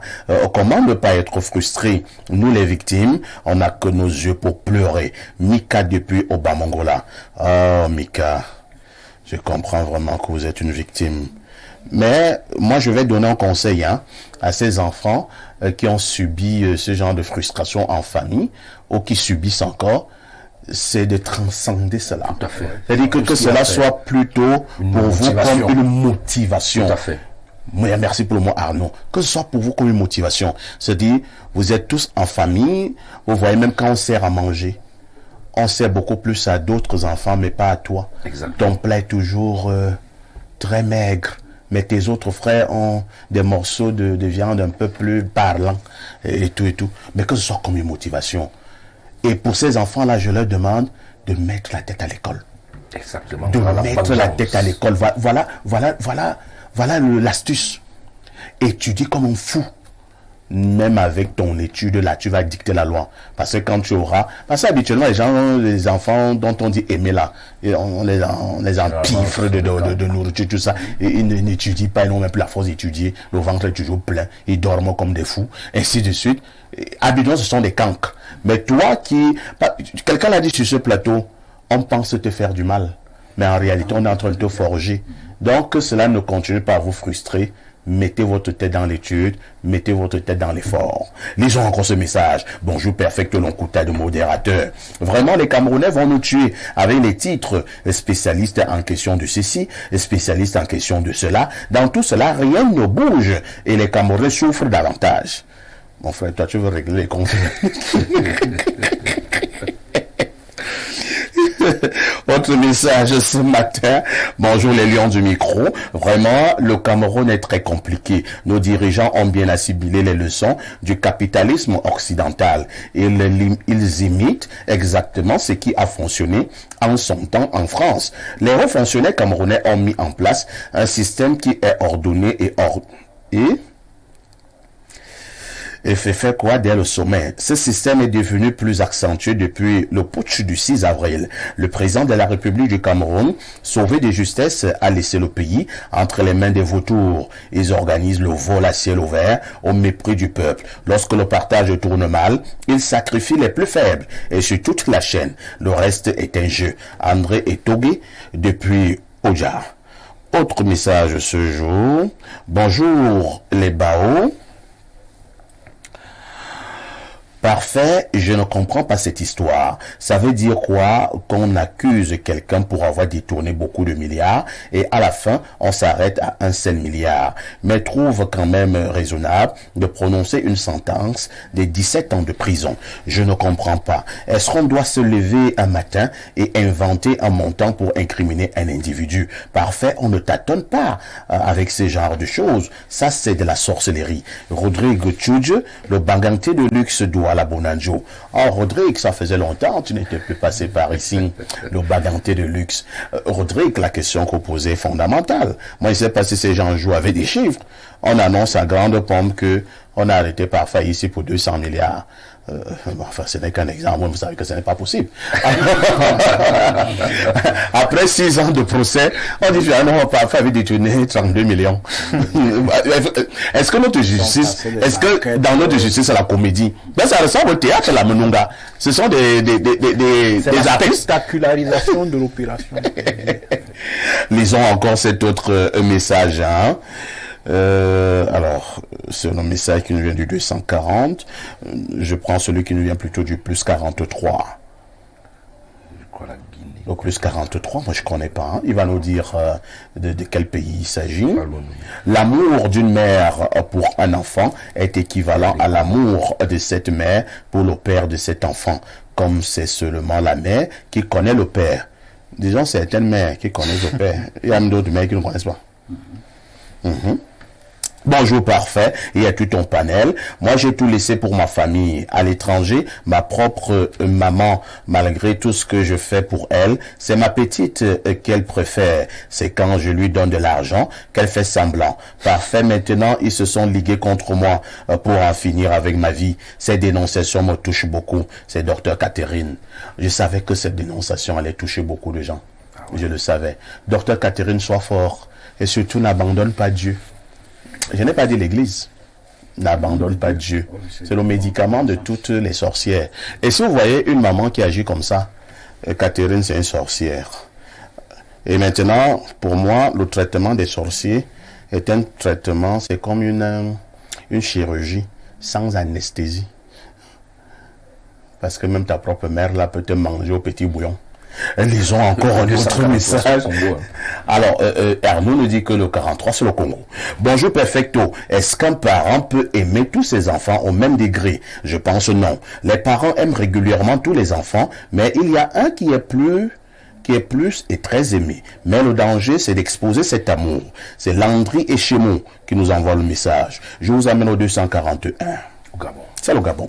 Bonjour le plateau, je dirais que ces histoires des détournements ont une main invisible. Nos institutions ont été organisées de manière à desservir le peuple et servir l'Occident. Tous ceux qui travaillent pour le développement du pays auront toujours les problèmes. Regardons un peu à qui ça profite. Lorsqu'il y a des contradictions dans le gouvernement, je dirais même que c'est la France qui commande jusqu'à nos jours nos gouvernements. C'est Choupa JP qui envoie le message. Bonjour perfecto, il y a tout un panel. C'est normal qu'une mère puisse aimer un enfant plus que les autres. Maintenant, elle ne doit pas le montrer. Moi, particulièrement, j'ai mon fils que j'aime plus que les autres, puisque je n'ai que des garçons. Mais je ne le lui fais pas savoir pour ne pas frustrer les autres et de ne pas le gâter. Moi, j'ai grandi en sachant que j'étais la plus aimée de mon père, chose qui m'a rendue un peu capricieuse. Moi, je pense qu'on devrait mettre tous nos enfants au même pied d'égalité. Bonne journée à vous. C'est Pancras de Guidère. Perfecto. J'attends toujours ma bonne année. Elle vient de dévoiler à la télé qu'elle aime un enfant plus que l'autre. Donc, ils ont suivi le message. Pancras, dis-moi par quel canal je t'envoie ton cadeau. Bonjour à vous sur le plateau, des souris charmants sur vos radieux visages comme de coutume. Moi je passe juste pour vous souhaiter une très bonne émission et une chaleureuse suite de journée. Je n'ai pas grand chose à dire sur l'opération Épervier. Nous savons tous que ce mouvement est politisé et n'est pas là pour nous servir, mais pour protéger le poste du pouvoir exécutif. À cet effet, un éperviable n'est pas celui qui vole ou qui détourne. Un éperviable, c'est celui qui gagne le pouvoir. Tu as pourtant dit que tu n'avais rien à dire, hein? Mais là tu argumentes, il n'y a plus comme nous. Le président de la République a les dossiers sales de tous ses collaborateurs et ne les brandit que lorsqu'il se sent menacé. C'est Jorel depuis Bastos qui envoie le message. Alors je vous amène au plus 39. Notre ami de l'Italie, Ferrara. C'est en Italie. Bonjour Perfecto. Qui est-ce qui doit décider de l'implémentation de l'article 66? Pourquoi la loi sur l'enrichissement illicite n'est-elle pas utilisée pour dénoncer les propriétaires de châteaux et des domaines gigantesques? Je n'en sais rien, mon frère de l'Italie. Permettez-moi de prendre un autre verre d'eau. J'ai bien réfléchi et j'aimerais que tu m'apportes un décodeur Easy TV. Pour les fêtes, il y a plein de programmes pour nous les enfants. Que la fête commence. C'est trop chouette. Waouh. Il y a aussi de bons films et séries pour papa et pour maman. Ta vie commence aujourd'hui, mon fils. N'oublie pas ma grande sœur Sarah, elle adore les histoires authentiques. Waouh, je ne te savais pas si romantique. Pour les fêtes, vos chaînes bonus sont offertes pour toute recharge à seulement 3500 francs par mois. Offrez un Noël magique à toute la famille avec Easy TV. Noël! Easy TV, c'est Tchalé. Peuple Bazou du Cameroun et de la diaspora, venez vivre pour la première fois dans l'histoire de la culture camerounaise le grand festival Kekra organisé par Sa Majesté Vincent Chouakemajou, roi des Bazou, du 10 au 12 février 2022 sur l'esplanade de la chefferie supérieure Bazou. Festival Bazou du 10 au 12 février 2022. Événement placé sous le haut patronage du ministère des Arts et de la Culture, parrainé par Célestine Ketchakoutes, ministre de l'Habitat et du Développement urbain. Au Festival Bazou 2022, des foires d'exposition et vente des produits artisanaux, agricoles, pastoraux, conférences, débats, consultations médicales gratuites, concours Miss Bazou 2022, découverte des sites touristiques, diffusion des films des fils et filles Bazou. Contact 699 93 97 25 676 77 18 84 672 49 49 31. Festival placé sous le respect des mesures barrières contre le coronavirus. Cher Père Noël, j'ai bien réfléchi et j'aimerais que tu m'apportes un décodeur Easy TV. Pour les fêtes, il y a plein de programmes pour nous les enfants. Que la fête commence. C'est trop chouette. Waouh. Il y a aussi de bons films et séries pour papa et pour maman. Ta vie commence aujourd'hui, mon fils. N'oublie pas ma grande sœur Sarah, elle adore les histoires authentiques. Waouh, je ne te savais pas si romantique. Pour les fêtes, vos chaînes bonus sont offertes pour toute recharge à seulement 3500 francs par mois. Offrez un Noël magique à toute la famille avec Easy TV. Noël! Easy TV, c'est Tchalé.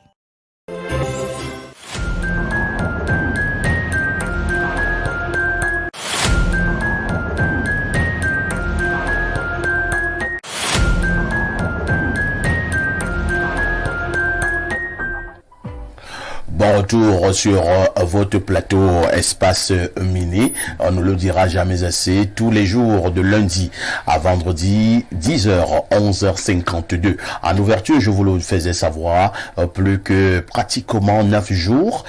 Et nous serons en fin d'année. Et maintenant, pour la fête de Noël, 72 heures. Et les chrétiens du monde entier célébreront l'arrivée, la naissance de l'enfant Jésus. Mais en attendant, nous faisons une espèce de bilan individuel. La problématique de ce matin porte donc sur la réussite. Comment savoir qu'au cours d'une année, vous avez réussi? Comment savoir qu'une année a véritablement été un succès pour vous? Je commence par vous, monsieur Zibi. Et dans 9 jours, ce sera la fin de l'année. Évidemment. On peut faire un bilan pour ce qui vous concerne? Comment savoir que votre année a été un succès ou alors un échec? Oui, déjà premièrement, si j'ai au préalablement su ce que j'avais comme mission qui m'a été assignée sur cette terre, parce que chacun d'entre nous a une mission. Mais beaucoup pensent qu'ils sont un peu comme des lettres mortes à la poste qui ne sont pas des déterminants pour la vie, pour leur propre vie, mais aussi pour la vie des autres. Donc, dès que vous connaissez quelle est la mission que Dieu vous a assignée, soit pour votre famille, soit pour la profession que vous exercez, soit pour la société, alors vous pouvez vous fixer un but. Et ce but va donc vous conduire à avoir un ensemble d'objectifs.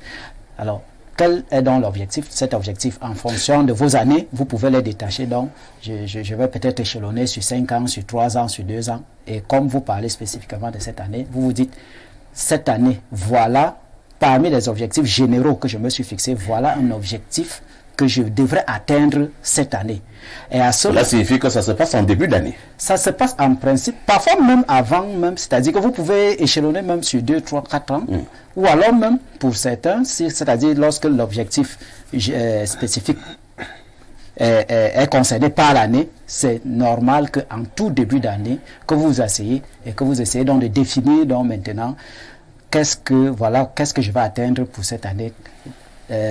Mois par mois ou semaine par semaine, ou alors peut-être tous les 2 ou 3 mois. Et lorsque la fin d'année arrive, il est donc normal que vous essayez de faire une sorte de bilan pour vous dire que voilà, par rapport à ce que vous vous êtes préalablement établi, vous vous dites voilà ce que j'ai atteint. Mais il y en a évidemment qui ne se fixent pas ces objectifs. Il est donc difficile à ce moment-là, Monsieur Parfait ici, de pouvoir établir un bilan puisque vous êtes parti sur la base de rien. Par exemple, vous fonctionnez comme une rivière. Voilà. En parlant de moi, généralement, à la fin d'année, je fais souvent des bilans de santé. D'abord, je fais un bilan spirituel. J'essaie de faire... Un bilan spirituel? Oui, un bilan spirituel. Qu'est-ce que vous mettez dans ce genre de bilan? C'est-à-dire, il peut arriver... je vous prends le cas, par exemple, nous venons de parler de désaffection ou de désamour. Il peut arriver qu'il y ait des situations conflictuelles dans la famille qui m'est poussé à m'éloigner ou alors à avoir le désamour pour une ou 2 personnes. Je peux peut-être remettre ce cas à Dieu, puisque vous l'avez dit, Dieu c'est le plus grand remède. Je peux peut-être remettre ce cas à Dieu, que cette année, rapproche-moi de ma famille. Au fur et à mesure, j'essaie de voir est-ce que j'avance, est-ce que je n'avance pas. Et à la fin d'année, je me dis, est-ce que l'aigreur que j'avais contre X ou bien contre Y, est-ce que cette aigreur a diminué ou alors a totalement disparu? À la fin de l'année, je dis à Dieu, je n'ai pas pu atteindre tel objectif. Est-ce que tu peux me permettre, dès les tout premiers mois de l'année 2023, effectivement, de me remettre... Très bien. Donc, je pense que, en fait... Pour chuter, je pense que l'année, est-ce qu'elle peut être réussie? Est-ce qu'elle peut être achevée? Je pense que l'homme étant une continuité, il est difficile totalement de s'arrêter pour dire que j'ai réussi. Parce qu'il y a des écueils. Mais il y en a aussi qui sont satisfaits. Je pense que c'est dans les satisfactions qu'il faudra aller chercher à la fin de toute année. Parce que quels que soient les cas, il y a toujours une lueur de satisfaction, même lorsque l'obscurité est en train de nous envahir par rapport à nos objectifs que nous avons eu tout au long d'une année. Merci, Narcisse Zibi. Alors, Stéphane Menunga, comment savoir que votre année a été une réussite ou un échec? Pour le savoir, je vais peut-être commencer là où il s'est arrêté. Oui. Il faudrait d'abord qu'au préalable, vous ayez fait une planification. Si vous n'avez pas fait de planification, il sera difficile pour vous d'évaluer votre année et de savoir si ça a été un succès ou alors un échec. Et vous allez remarquer que pour ceux qui ne planifient pas généralement, ils vont vous dire que je suis en santé, c'est l'essentiel. Et vous allez voir que pour ces personnes, oui, et pour ces personnes, c'est à ça que se résume le succès d'une année. Ça veut dire on est en santé, les enfants se portent bien, malgré tous les problèmes qu'on a. Ça veut dire que c'est le genre de personnes en réalité qui ne planifient pas la vie. Or, quand on ne planifie pas la vie, on ne se rend pas compte si on avance ou pas. Donc, pour savoir déjà que vous avez réussi ou vous n'avez pas avancé durant votre année, il faut être capable déjà, comme on est en train d'aller à la fin d'année, être capable déjà de vous fixer des objectifs que vous devrez atteindre durant l'année, par exemple 2023, et ça permettra qu'à la fin de l'année 2023, que vous soyez capable de dire j'ai atteint 50% de mes objectifs, 25%, 80% ou 99%, parce que j'ai l'habitude de dire, ou alors j'acquiesce cette citation philosophique qui dit que l'homme est un projet qui se crée. Ça veut dire que si moi, Menunga, par exemple, je dis que je vais me marier en 2025, ce n'est pas en 2025 que je vais mobiliser tous les fonds. Ça veut dire qu'en 2023, il y a certaines choses que je dois faire. En 2024, certaines choses que je dois faire. Et en 2025, les gens ne vont que voir le mariage qui a une conséquence d'une planification de 2023, de 2024 et de 2025. Donc, je pense que c'est comme ça que nous devrions apprendre à fonctionner, à planifier dans nos vies. Et vous allez vous rendre compte que quand vous planifiez, ça vous met la pression dans la vie et ça vous permet d'atteindre des objectifs et même de réussir dans la vie. Or, quand vous ne planifiez pas, vous savez, on a l'habitude de le dire, quelqu'un qui n'a pas de destination prend toutes les destinations comme son arrivée. Ça veut dire que quand vous n'avez pas planifié, peu importe ce qui va se passer au courant de l'année, pour vous, ça sera un succès, pourvu que vous soyez en santé. Or, si vous avez dit qu'il faut que l'année prochaine, je mette au moins une fondation dans mon village, vous allez travailler comme quelqu'un qui veut mettre une fondation dans son village. Ça veut dire que vous allez vous mettre la pression à vous-même. Vous serez capable de créer les revenus pour pouvoir réaliser l'objectif que vous vous êtes fixé. Donc, moi, je dirais simplement qu'apprenons à planifier pour pouvoir être capable de s'évaluer. Donc, moi, je suis capable de m'évaluer et dire si mon année a été un succès. Chacun le dira à la fin de cette émission. Chacun le dira à la fin de cette émission. Pour l'instant, nous sommes encore dans l'analyse. Alors, Rémi Obolo, est-ce qu'il y a quand même des points fondamentaux sur lesquels on devrait quand même se baser de manière prioritaire pour chaque être humain tout au long d'une année? Bien entendu, parfait. Comme le disait Menunga, en réalité, la planification est la base, l'élément essentiel pour essayer de miroiter le succès au cours d'une année. Mais également, il y a certains points fondamentaux sur lesquels nous devons nous baser pour savoir qu'on a réussi. Alors, si nous ne sommes pas en santé, on ne peut pas bâtir un projet toute une année. Si nous n'avons pas une santé, je vais dire, une santé spirituelle et physique, surtout la santé spirituelle qui se dégage sur le physique. Vous revenez avec votre affaire de santé spirituelle. Hein? Oui. Ça veut dire quoi? C'est la santé qui regarde le côté de la sorcellerie? Non. Ah, ok. Non, chez nous, quand on dit la spirituelle, nous voyons c'est la sorcellerie, le mysticisme et tout et tout. Je vais dire ici, il faut être en accord avec soi-même. Tu parles là comme les gens qui sont dans les cercles bizarres. Être en accord avec soi-même. Comment être en accord avec soi-même? Il faut pouvoir dominer la nature. Il faut être en accord avec soi-même, en accord avec son Dieu. Parce qu'il ne faut pas sortir de ce cadre-là. Parce qu'il faut jamais l'oublier, c'est Dieu qui donne tout. C'est lui qui arrache tout. Lorsque, en début d'année, vous faites une planification, vous devez tout reposer sur le Dieu vivant. Parce qu'il peut vous permettre, il peut vous empêcher d'atteindre vos objectifs. C'est-à-dire, vous planifiez une année, je vais pouvoir faire ceci, je vais pouvoir faire cela. Vous essayez de mettre la barre plus haute. Comme on a coutume de dire, quand vous sautez une montagne, on envisage de sauter la lune. Et si lorsqu'on fera le bilan, au terme de l'année, on se rendra compte qu'on a réalisé au moins les 40 ou 30% de ce qu'on a projeté réaliser en début d'année. Maintenant, l'année d'après, et donc... c'est-à-dire, nous allons essayer d'inventorier les échecs de l'année écoulée et pouvoir rebondir pour l'année qui se suit. En quelque sorte, c'est un processus. Lorsque vous allez arriver au terme peut-être de 10 années, vous vous rendrez compte que vous avez essayé de réaliser quelque chose de raisonnable en évitant la précipitation, la déviation. Vous savez de quoi je parle. Vous comprenez de quoi je parle. Je comprends. La déviation, c'est-à-dire ceux qui vont plus vite que la vitesse. Et moi, je dois comprendre quoi dire. C'est-à-dire, vous pouvez ambitionner, réaliser quelque chose sans moyens, vous allez emprunter d'autres chemins. Il faut vous donner des moyens de votre politique pour pouvoir atteindre vos objectifs. Merci beaucoup. Arnaud, Victor, et il y a le travail que nous faisons ce matin, ma foi, est un travail très très important. Il y a une catégorie de personnes ici dehors qui travaillent beaucoup d'argent en faisant ce travail. Certains d'entre eux, on les appelle des coachs. C'est-à-dire que, oui, pas les coachs à la dimension des rigots. Coach personnel. Et coach personnel. C'est-à-dire que savoir d'avoir arrêté des objectifs, comment atteindre des objectifs, ainsi de suite, ainsi de suite. Alors, j'ai pris ce sujet volontairement parce que nous sommes déjà pratiquement à la fin de l'année 2022. Beaucoup de personnes ne savent pas faire leur bilan de vie, leur bilan en une année. Et ces personnes vivent comme la rivière. Elles vivent comme la rivière. Et moi, je vous pose la question de savoir, Arnaud, Victor, comment savoir que l'année a été une réussite ou alors un échec? Y a-t-il des outils d'évaluation, des indicateurs? Après l'émission d'hier, nous étions quelque part. Oui. Il faudrait qu'après cette émission, on vous amène encore là-bas parce que c'est une source d'inspiration.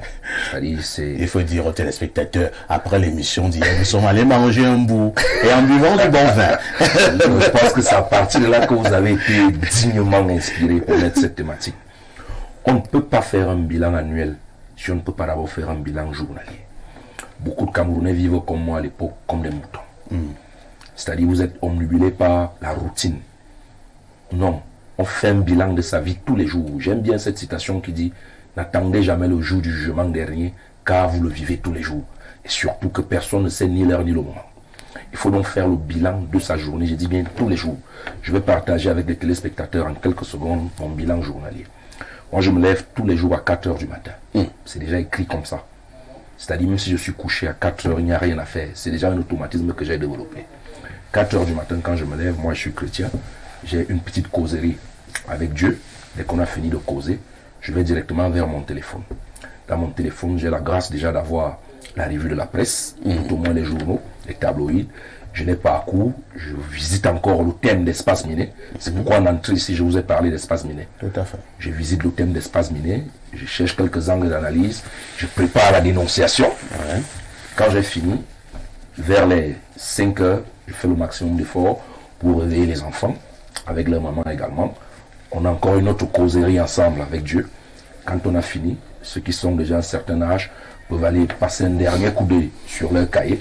Quand ils ont les plus petits, on peut parfois les laisser dormir jusqu'au matin, le temps qu'on les prépare pour l'école. Quand je sors de chez moi, la première direction, c'est ici, pour déminer l'espace. Quand j'ai fini, je vais à un autre endroit, toujours pour les obligations professionnelles. Quand je rentre, je me rassure qu'il y a une certaine heure qui ne doit pas me trouver dehors. Je fais également l'effort pour éviter le bar, parce que j'ai le temps pour le bar. On ne va pas au bar tous les jours. Il faudrait que les gens le comprennent. Si bien même parfois, j'ai envie de prendre une bière, je préfère envoyer un enfant, il m'apporte ma bière à la maison. Quand j'arrive généralement à la maison très tard, malheureusement compte tenu des autres obligations, il m'arrive parfois d'arriver à la maison 22h, 23h. J'ai un peu de temps parce que les détenteurs de Nouvel An sont déjà allés dormir. J'ai donc le temps de parcourir encore la télévision, surtout pour regarder la rediffusion de notre émission, pour voir là où j'ai fauté, là où j'ai péché, comment je peux m'améliorer. Je fais le maximum d'efforts pour lire avant de dormir. J'ai lu et je fais presque ça tous les jours, en me posant la question de savoir qu'est-ce que j'ai fait aujourd'hui à tel endroit et qu'est-ce que je vais faire demain. Quand vous avez réussi à faire le bilan de votre journée, vous pouvez faire le bilan de votre semaine, vous pouvez faire le bilan d'un mois et vous pouvez donc faire le bilan d'une année. Mais malheureusement, nous vivons comme des moutons. Donc quand se lève le matin, et j'ai plus sur moi de dire, samedi, je ne ferai jamais un plateau de télé, même si c'est Paul Biya qui m'invite. Parce que samedi, c'est le seul jour où j'ai la possibilité d'aider ma femme à faire la lessive. Si Paul Biya m'invite, moi je pars. Non, samedi c'est mon jour. Il peut changer ma vie. Non, il peut changer ma vie dimanche, même le lundi à vendredi. Donc samedi c'est ma journée de repos pour communier un peu avec ma famille, tout à fait, qui n'a pas le temps maximal de passer justement, d'avoir cet espace avec moi. Samedi donc, j'ai l'occasion non seulement d'aider madame à faire la cuisine et la lessive. De temps en temps, vous coupez l'oignon? Non, je prépare même. Des fois, je lui dis, repose-toi, tu vas voir comment vous écrasez le piment sur la pierre. Presque tous les samedis, je le fais déjà. Un dimanche matin, je dors assez suffisamment jusqu'à une certaine heure. Vous n'allez pas au 2-0? Non, je ne vais pas au 2-0. Je vais pas au 2-0, malheureusement. Je vais à l'église plutôt dimanche, aux environs de 10 heures. Exceptionnellement, si je suis invité sur un plateau de télé dimanche, je peux partir. Même jusque-là, je fais le tri. Quand je l'ai fait, je commence donc à regarder mon année. Et c'est en fonction de tout ce que je fais.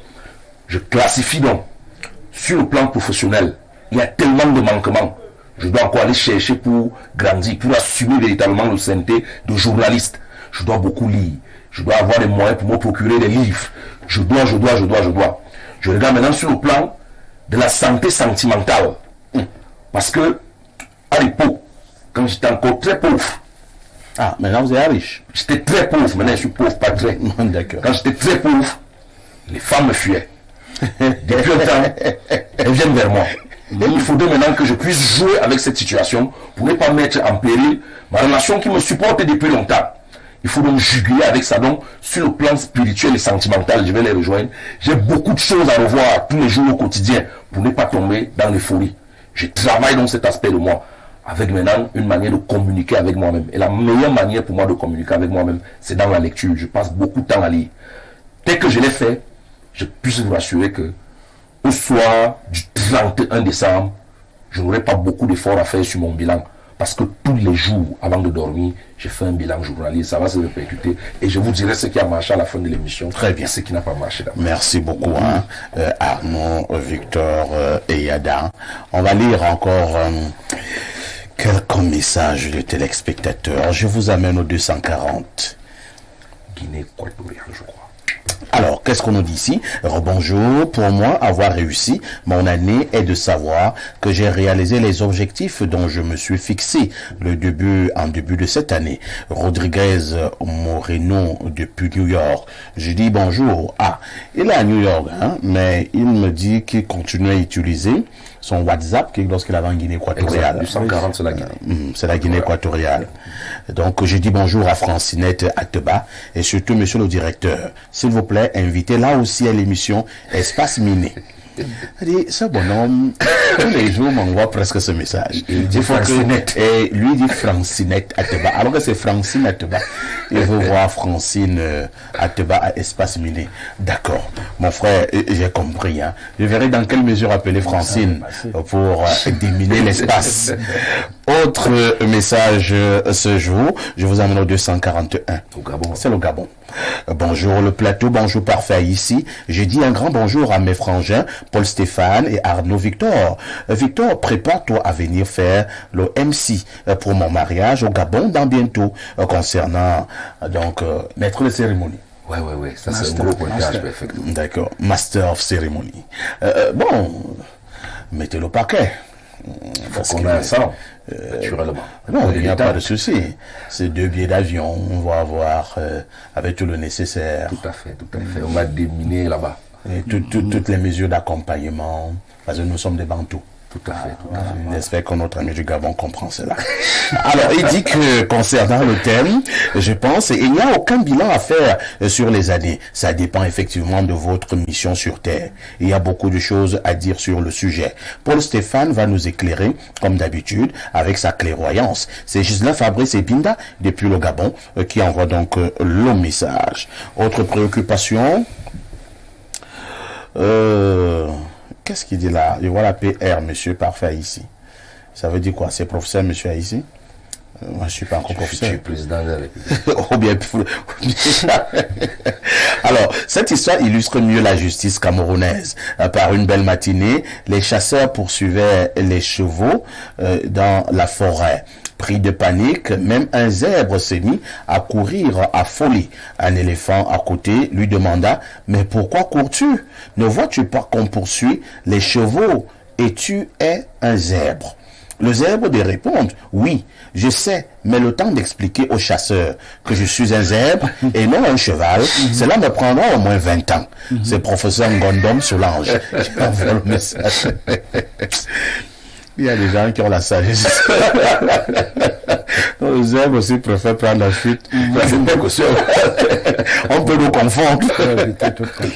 Alors, il y a la lionne du 237 qui est au rendez-vous. Elle dit bonjour, Perfecto, le sac de modérateur, le python, le bulldozer, le Zeus du micro.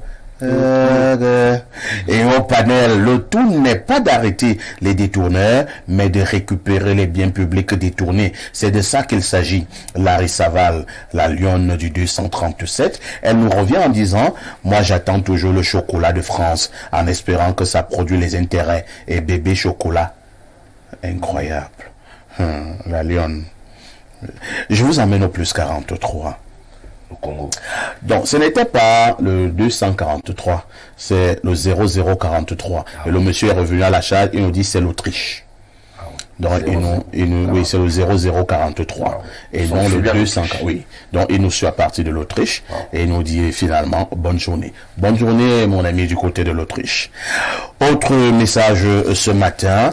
Bonjour le panel. L'autre, au moins, a volé les milliards. Il a investi en ville.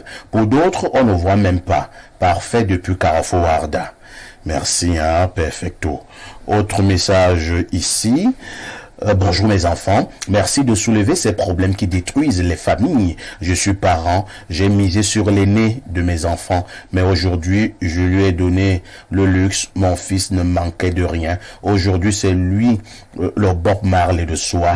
S'il vous plaît des conseils. Ouais, c'est sûr que le gars fume dur. Il fume dur. Bob Marley de soi. Avec tout dit. Bon, si je pouvais causer avec lui, je lui donnerais quelques conseils. Hein. Tout n'est pas perdu.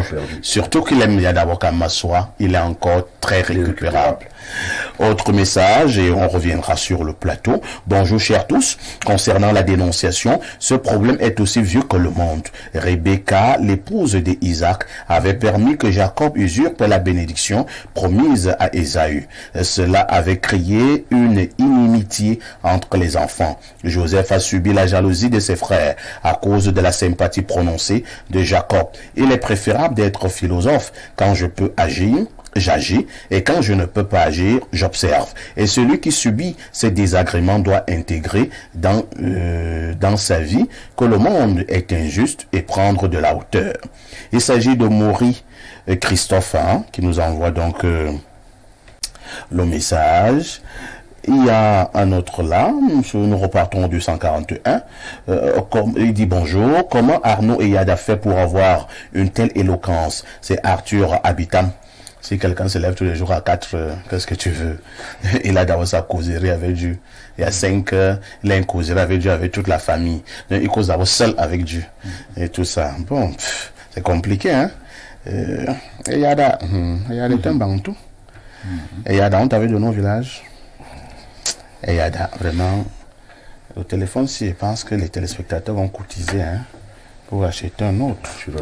Bon, je pars au niveau des simples messages, hein. Nos amis qui n'ont pas de téléphone Android, ils ont ce qu'on appelle au Cameroun les Choronko. Alors quelqu'un nous dit ici, bonjour l'Unkuta de modérateur. Même comme tu ne lis jamais mes SMS. Parlant de l'épervier, c'est-à-dire rapace, pouvez-vous me dire les motifs pour lesquels il attrape les poussins? Suivez mon regard. Monobulu Yebolova. Bon. Et toi, tu veux donc comment ils te disent quoi?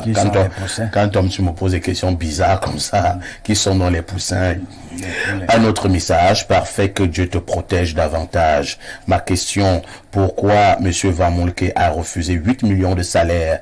La simplicité, l'honnêteté, l'intégrité sont des menaces pour beaucoup dans le pays. Vamoulke avait donné et gardé le couteau à double tranchant contre lui-même.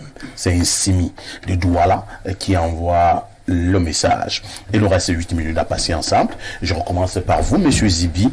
Monsieur Zibi, on fait donc le bilan de votre propre année. Pour vous, vous êtes sûr que l'année a été une réussite ou alors un échec ou alors vous êtes au milieu? Bien, Mi figue, mi raisin. Je rendrai d'abord grâce à Dieu parce qu'il m'a permis de venir parler pour moi. Comme disait mon frère, je rejoindrai les autres pour dire que c'est une réussite. Mais vous savez que pour dire qu'une année pour moi a été une réussite, je suis un chef de famille, je suis un fils unique d'une maman, je suis un cadre... Vous êtes fils unique? Oui. D'accord. Je suis un cadre dans une administration. Je suis donc, il faudrait que je regarde tout cela et que je puisse dire à la fin que voilà. Bon, mais particulièrement, puisque vous m'avez posé la question, je me suis focalisé sur l'association que je gère. Nous sommes donné des objectifs, c'est-à-dire atteindre... L'association Tricher. Le collectif Tricher n'est pas joué. Atteindre 1 million d'abonnés cette année en raison de 100 000 par mois. C'est-à-dire que via les réseaux sociaux. L'objectif a été atteint? Non, je ne pense pas. Et c'est on dira à ce niveau, on coach échec. Oui, je dirais. Bon, et, on avance. Et puis, je chuterai en disant que je n'ai pas toujours été le bon fils unique pour ma maman. Donc, je tiens à lui rassurer. Tu n'as pas apporté beaucoup de sacs qui soignaient? Non. Non, de ce côté, je pense qu'elle n'a pas se plaindre, mais je pense, moi-même étant un peu convalescent, je n'ai pas pu m'occuper de sa santé parce qu'elle a un âge aussi avancé. Je n'ai pas pu m'occuper de sa santé comme je l'ai fait dans les années. Tu pourras te rattraper. C'est pour ça que j'ai dit il y a des projets. Maintenant, on dira encore à ce niveau encore échec. Oui. Ça fait 2 échecs. Avançons. Il y a notre évaluation sur le plan professionnel. Bien sûr, le plan professionnel. Vous avez quand même gardé votre poste? Parce que c'est que vous occupez un poste. Oui, je l'ai conservé, mais encore que... Vous visez plus haut. C'est légitime, hein, n'ayez pas peur. Non, c'est légitime. Et encore qu'à un moment, vous dites vos potentialités, vos capacités ne vous permettent plus d'occuper tel ou tel poste. Cherchez un truc un peu plus valorisant, Monsieur Zibi. Monsieur Zibi, n'ayez pas peur. Moi, je parle pour vous. Et vous allez voir, on va suivre ça. Monsieur Zibi a tellement travaillé, il pense qu'il mérite déjà mieux par rapport à ses états de service. Voilà. Non, au-delà même parce qu'au-delà des états de service, il y a les compétences aussi qui se sont améliorées. C'est-à-dire que vous avez l'impression que vous produisez. J'ai un ami qui a démissionné d'un truc polytechnicien parce qu'on l'utilisait même pas à 5%. Il a démissionné alors qu'il avait un très bon salaire. Donc je pense, et comme ça ne dépend pas de moi, c'est pour ça que je n'y ai pas parlé. Il faut dire que vous êtes à la base professeur de maths. Oui. Professeur de mathématiques. D'accord. Rémi Boulot-Boulon fait le même exercice avec vous. Vous n'êtes pas obligé de dire les choses cachées. Alors, vous, l'année qui tend à s'achever, si vous étiez donné l'occasion de faire un bilan, allez-vous dire que c'est une réussite ou bien un échec? En fait, je me situerai au milieu parce que, déjà, remercier le lieu vivant parce que... Tout à fait, vous êtes en vie. Beaucoup ont perdu la vie. Oui, vous n'avez qu'à regarder autour de nous. Nous nous levons tous les jours, aller dans les morts, vous allez trouver pratiquement les jeunes, les personnes de notre âge. Donc sur ce point, je dirais que ça a été un succès total, parce que je m'habille au quotidien. Il y en a également qui ont perdu cette mobilité. Il faut les transporter. Donc sur ce plan-là, je peux dire que ça a été un succès. Mais sur un autre titre personnel, j'ai été très éprouvé cette année. J'ai perdu des êtres chers. Un frère avec qui et ami. Que je connais. Oui, que tu connais très bien. Avec qui j'ai cheminé depuis 2001. Nous ne nous sommes pas quittés. Il a perdu la vie, c'était le 15 décembre, le 15 septembre de cette année, au Loavelibi Félix, puisqu'il s'agit de lui. C'était un personnage très attachant, un noble bêtis, un bandit. La dernière fois que vous m'avez amené là-bas, il nous avait fait préparer du singe. Du singe. Et nous mangions avec le manioc. Oui. Un monsieur très sympathique. Très sympathique. Et il nous a acheté du bon vin rouge. Très affable. Il a perdu la vie. C'est un peu une partie de moi qui s'en est allée ici. J'ai également perdu. Il faut le souligner. Je suis originaire de 3 villages. C'était une tâche immense à Esseux, à Hawaï, au Fumsolo. Donc je suis obligé de faire la ronde de tous ces 3 villages. Tout de suite, c'est souvent difficile pour moi. J'ai eu des situations à gérer qui ne m'ont pas laissé dormir tranquille. Mais sous un autre plan, j'ai quand même réalisé quelque chose de positif cette année. Je préfère garder ça pour vous. Et nous nous préparons à réaliser plus l'année qui va suivre. Et sur ce point, nous demandons beaucoup de faveurs du bon Dieu de nous accorder un peu plus de foi, un peu plus de disponibilité, de concentration et de la santé pour qu'on puisse réaliser ce qu'on a réalisé. Vous n'avez pas connu de nouvelles conquêtes, de nouvelles petites? Oh là, c'est côté jardin. Côté jardin. On ne peut pas l'exposer. Votre réponse, les transparentes que vous avez connues. On ne peut pas l'exposer. Ça fait aussi partie du bilan. Hein. Au risque de créer des hécatombes dans les quartiers. Au sortir d'ici, vous retrouverez avec une arme sous la table. D'accord. On va passer la parole cette fois-ci à Paul-Stéphane Monunga pour le même exercice. Alors Paul, à quelques jours de la fin de l'année, quel est votre bilan? Je dirais que sur le plan professionnel, je dirais que je pourrais mettre un point positif sur le plan professionnel parce que j'ai connu les avancées considérables sur le plan professionnel et qui augurent des lendemains meilleurs. Sur le plan académique, c'est vrai que ça n'a pas été trop ce que j'espérais. Et j'espère donc corriger ce qui n'a pas fonctionné sur le plan académique au cours de la nouvelle année. Sur le plan, je dirais, spirituel, je dirais aussi que c'est un succès parce que votre relation avec Dieu oui, elle s'est améliorée et elle s'améliore davantage. Sur le plan sentimental, c'est là-bas où je dirais que c'est un échec. Oh là là. Un échec. Elle vous a quitté. Elle est partie pour un autre. C'est moi qui dérange. Mais si c'est toi qui dérange, il faut t'améliorer. Justement, je vais faire l'effort de m'améliorer pour cette nouvelle année. Donc, je dirais, s'il faut donner une note générale pour l'année, je dirais 12 sur 20. 12 sur 20. En espérant que l'année prochaine, pour le même exercice, je pourrais dire 14 ou 16 sur 20. Ça ira. Hein. De toutes les façons, je vous souhaite beaucoup de bonnes choses pour l'année 2023 qui débutera. Alors, Arnaud, Victor et Yada, Lina, mon vip. Votre année 2022 qui tend à s'achever, elle a été bonne, mauvaise ou alors moyenne? Elle a été bonne.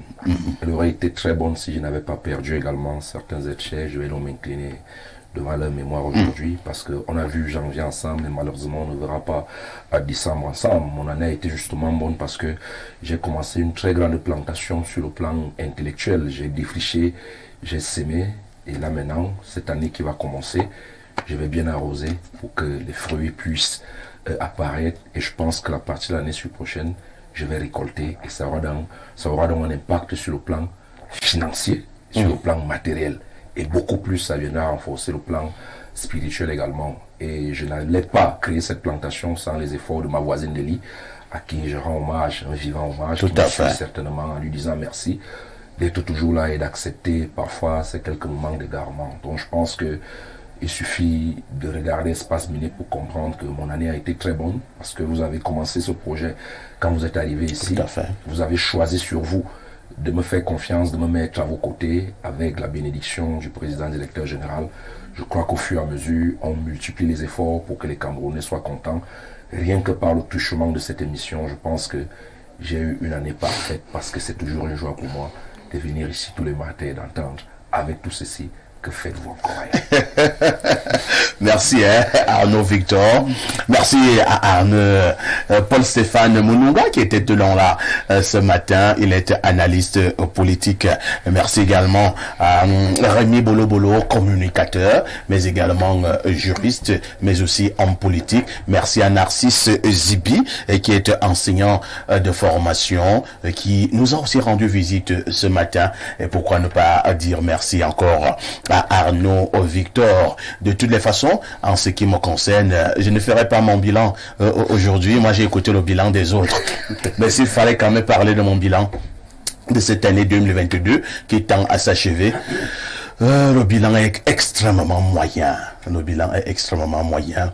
J'ai été extrêmement éprouvé par des décès en fil, mais alors quel décès? Des personnes qui étaient vraiment très rattachées à vous. Ce n'est pas évident, mais maintenant, Les autres disent souvent que tout ce que Dieu fait est bon. N'oubliez pas de suivre l'information dans quelques minutes, c'est-à-dire à 12h. À 12h30, vous retrouverez nos Amazones. Ce sont les plus belles filles de la terre. À 19h, le journal en anglais. À 20h, ne ratez pas votre journal en français. À 21h, Arbogaz Virzegor Korkotonger vous donne rendez-vous avec son programme Angle Mystique. La rediffusion de cette émission, c'est tous les jours, tous les soirs, à partir de 22h30